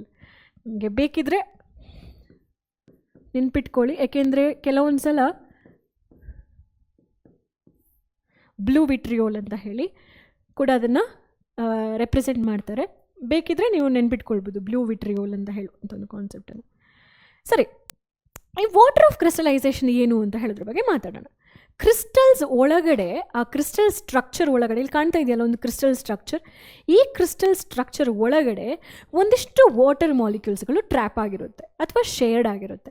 ಆ ಕ್ರಿಸ್ಟಲ್ ಸ್ಟ್ರಕ್ಚರ್ ಒಳಗಡೆ ಅಥವಾ ಲ್ಯಾಟಿಸ್ ಸೈಟ್ ಒಳಗಡೆ ಬರುವಂತಹ ವಾಟರ್ ಮಾಲಿಕ್ಯೂಲ್ಸನ್ನೇ ನಾವು ವಾಟರ್ ಆಫ್ ಕ್ರಿಸ್ಟಲೈಸೇಷನ್ ಅಂತ ಹೇಳ್ತೀವಿ. ನಿಮ್ಮ NCERTಲಿ ಆ ಡೆಫಿನೇಷನ್ ಕೊಟ್ಟಿದ್ದಾರೆ. It is nothing but fixed number of water molecule present in 1 formula unit of the salt. ಒಂದು ಫಾರ್ಮುಲಾ ಯೂನಿಟ್ ಆಫ್ ಸಾಲ್ಟಲ್ಲಿ ಎಷ್ಟು ವಾಟರ್ ಮಾಲಿಕ್ಯೂಲ್ಸ್ಗಳು ಒಳಗಡೆ ಟ್ರ್ಯಾಪ್ ಆಗಿದೆ ಅದನ್ನು ನಾವೇನಂತ ಹೇಳಿ ಕರಿತೀವಿ, ವಾಟರ್ ಆಫ್ ಕ್ರಿಸ್ಟಲೈಸೇಷನ್ ಅಂತ ಹೇಳಿ ಕರಿತೀವಿ. ನನಗೆ 100% ಗೊತ್ತಿದೆ ಈ ಫಾರ್ಮುಲಾ ಯೂನಿಟ್ ಅಂತ ಹೇಳಿದರೆ ಏನು ಅನ್ನೋ ಕನ್ಫ್ಯೂಷನ್ಸ್ ನಿಮಗಿರುತ್ತೆ. ಆ್ಯಕ್ಚುಲಿ ಅದು ಒಂದು 12th ಸ್ಟ್ಯಾಂಡರ್ಡ್ದು ಕಾನ್ಸೆಪ್ಟ್. ಬಟ್ ಹೇಗೆ ಸಿಂಪಲ್ಲಾಗಿ ಅರ್ಥ ಮಾಡ್ಕೊಳ್ಬೋದು ಅಂತ ಹೇಳಿದ್ರೆ, ಈಗ ಇದು ಸೋಡಿಯಂ ಕ್ಲೋರೈಡ್, ಇದು ಒಂದು ಸಿಂಪಲ್ ಕ್ಯೂಬಿಕ್ ಸ್ಟ್ರಕ್ಚರ್ ಅಂತೇಳಿ ನೆನ್ಪಿಟ್ಕೊಳ್ಳಿ. ಓಕೆನಾ. ಈ ಸಾಲ್ಟ್ಗಳಿಗೊಂದು ಪ್ರಾಬ್ಲಮ್ ಇದೆ. ಈಗ ವಾಟರನ್ನು ಬಂದು ಜಸ್ಟ್ ಮಾಲಿಕ್ಯೂಲ್ ಆಗಿ ನಾನು ರೆಪ್ರೆಸೆಂಟ್ ಮಾಡ್ಬೋದು, ವಾಟರ್ ಮಾಲಿಕ್ಯೂಲ್ ಅಂತ ಹೇಳಿ ರೆಪ್ರೆಸೆಂಟ್ ಮಾಡ್ಬೋದು. ಬಟ್ ಈ ಸಾಲ್ಟಲ್ಲಿ ಒಂದು ಪಾಯಿಂಟಲ್ಲಿ ಸೋಡಿಯಂ ಕ್ಲೋರೈಡ್ ಇದ್ದರೆ ಅದರ ಸುತ್ತ Cl- ಅಥವಾ ಇಲ್ಲೊಂದು Cl-, ಇಲ್ಲೊಂದು Cl- ಅಥವಾ ಇಲ್ಲಿ ಸೋಡಿಯಂ ಪ್ಲಸ್, ಇಲ್ಲಿ Cl-. ಸೊ ನಾನಿವಾಗ ರ್ಯಾಂಡಮ್ ಆಗಿ ಬರೆದಿದ್ದೀನಿ, ಇದು ಕರೆಕ್ಟ್ ಅಲ್ಲ, ಇದ್ರದ್ದು ಓರಿಯೆಂಟೇಷನ್ ಇನ್ನೂ ಸ್ಪೆಸಿಫಿಕ್ ಇದೆ. ಅಂದರೆ ಈ ಕಂಪೌಂಡ್ ಇದನ್ನು ಒಂದು ಸಿಸ್ಟಮ್, ಕ್ಯೂಬ್ ಸಿಸ್ಟಮ್ ಅಂತ ಹೇಳಿ ಕರಿತೀವಿ, ಅಥವಾ ಯೂನಿಟ್ ಸೆಲ್ ಅಂತ ಹೇಳಿ ನಾವು ಇದನ್ನ ಕರಿತೀವಿ. ಪ್ರತಿ ಪಾಯಿಂಟನ್ನು ಆ ಚೇರ್ ಕುರ್ಚಿ ಅಂತ ಹೇಳ್ತೀವಿ, ಇಲ್ಲಿ ಆ ಕುರ್ಚಿಯನ್ನು ಲ್ಯಾಟಿಸ್ ಸೈಟ್ ಅಂತ ಹೇಳ್ತೀವಿ. ಇಲ್ಲಿ ಒಂದು ಕ್ಯಾಟಯಾನ್ ಸುತ್ತ ಹಲವಾರು ಆ್ಯನಯಾನ್ಸ್ ಇರುತ್ತೆ. ಓಕೆನಾ, ಒಂದು ಕ್ಯಾಟಯಾನ್ ಸುತ್ತ ಏನಿರುತ್ತೆ, ತುಂಬ ಆ್ಯನಯಾನ್ಸ್ ಇರುತ್ತೆ. ಒಂದು ಆ್ಯನಯಾನ್ ಸುತ್ತ ತುಂಬ ಕ್ಯಾಟಯಾನ್ಸ್ ಇರುತ್ತೆ. ಸೊ ಅಲ್ಲಿ ನಾವು ಫಾರ್ಮುಲಾ ಯೂನಿಟ್ ಅಂತ ಹೇಳಿದ್ರೆ ಅಷ್ಟು ಕ್ಯಾಟಯಾನ್ಸನ್ನು ರೆಪ್ರೆಸೆಂಟ್ ಮಾಡುವ ಅಯಾನ್, ಅಷ್ಟು ಆ್ಯನಯಾನನ್ನು ರೆಪ್ರೆಸೆಂಟ್ ಮಾಡುವ ಅಯಾನ್ಸ್. ಇದು ಫಾರ್ಮುಲಾ ಆಫ್ ದ ಸಾಲ್ಟ್. ಅದನ್ನು ನಾವು ಫಾರ್ಮುಲಾ ಯೂನಿಟ್ ಅಂತ ಹೇಳಿ ಕರಿತೇವೆ. ಫಾರ್ಮುಲಾ ಯೂನಿಟಲ್ಲಿ ಆ ಒಂದು ಸಾಲ್ಟ್ ಯಾವ ಕ್ಯಾಟಯಾನ್ ಮತ್ತು ಯಾವ ಆ್ಯನಯಾನಿಂದ ಮಾಡಲ್ಪಟ್ಟಿದೆಯೋ ಆ ಒಂದು ಕಾಂಬಿನೇಷನ್ ಆಫ್ ಕ್ಯಾಟಯಾನ್ ಆ್ಯನಯಾನ್ದು ಫಾರ್ಮುಲಾ ಏನಿದೆ ಅದನ್ನು ಫಾರ್ಮುಲಾ ಯೂನಿಟ್ ಅಂತ ಹೇಳಿ ಕರಿತೀವಿ. ಇದು ಮಾಲಿಕ್ಯುಲರ್ ಮಾಸ್ ಅಲ್ಲ, ಇದು ಆ್ಯಕ್ಚುಲಿ ಬಂದು ಫಾರ್ಮುಲಾ ಮಾಸ್ ಅಂತ ಹೇಳಿ ಕೂಡ ನಾವು ಡೆಫಿನೇಷನ್ಸ್ ಕೊಡ್ತೀವಿ. ಇದು ಯಾವುದು ನಿಮ್ಗೆ ಅರ್ಥ ಆಗ್ತಾ ಇಲ್ವಾ, ಚಿಂತೆನೇ ಮಾಡಬೇಡಿ, ಬಿಟ್ಟಾಕ್ಬೇಡಿ, ನೀವು 12th ಸ್ಟ್ಯಾಂಡರ್ಡಲ್ಲಿ ಕಲಿತೀರಾ ಆರಾಮಾಗಿ.